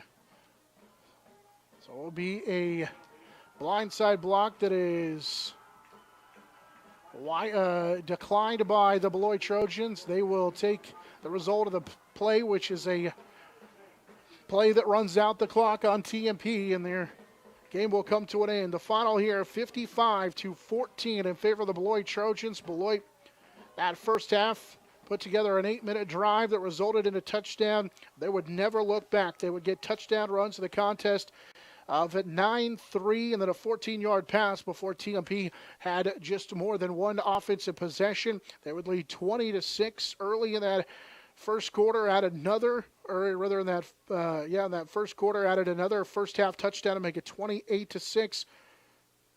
They led 36-14 heading into the fourth quarter, and would add touchdown on an interception, touchdown pass, and a couple of touchdowns. Or actually, they would score 3 touchdowns in the fourth quarter. Either way, they come away with a 55-14 win over the TMP-Marian Monarchs. Monarchs will finish their year 7-2 and matches their best finish in a while. Or that 7-2 start, of course, matched their best starts since 1988, but unfortunately come up short of trying to match what that 2002 team did, in which they finished 9-4. But the Monarchs do, for the first time since that 2002 season, get to the playoffs, win a district championship, and host a first-round home game. But they come up short, falling tonight by the final of 55-14. Monarchs finish their year 7-2. Beloit goes to 2-7, and looking to take on Phillipsburg in the next round of the playoffs. Again, our final here, 55-14, in a favor of, or Beloit rather, moves to 3-6. while TMP falls to 7-2. Beloit wins 55-14 on the Monarch Sports Network. It's powered by Herman Physical Therapy.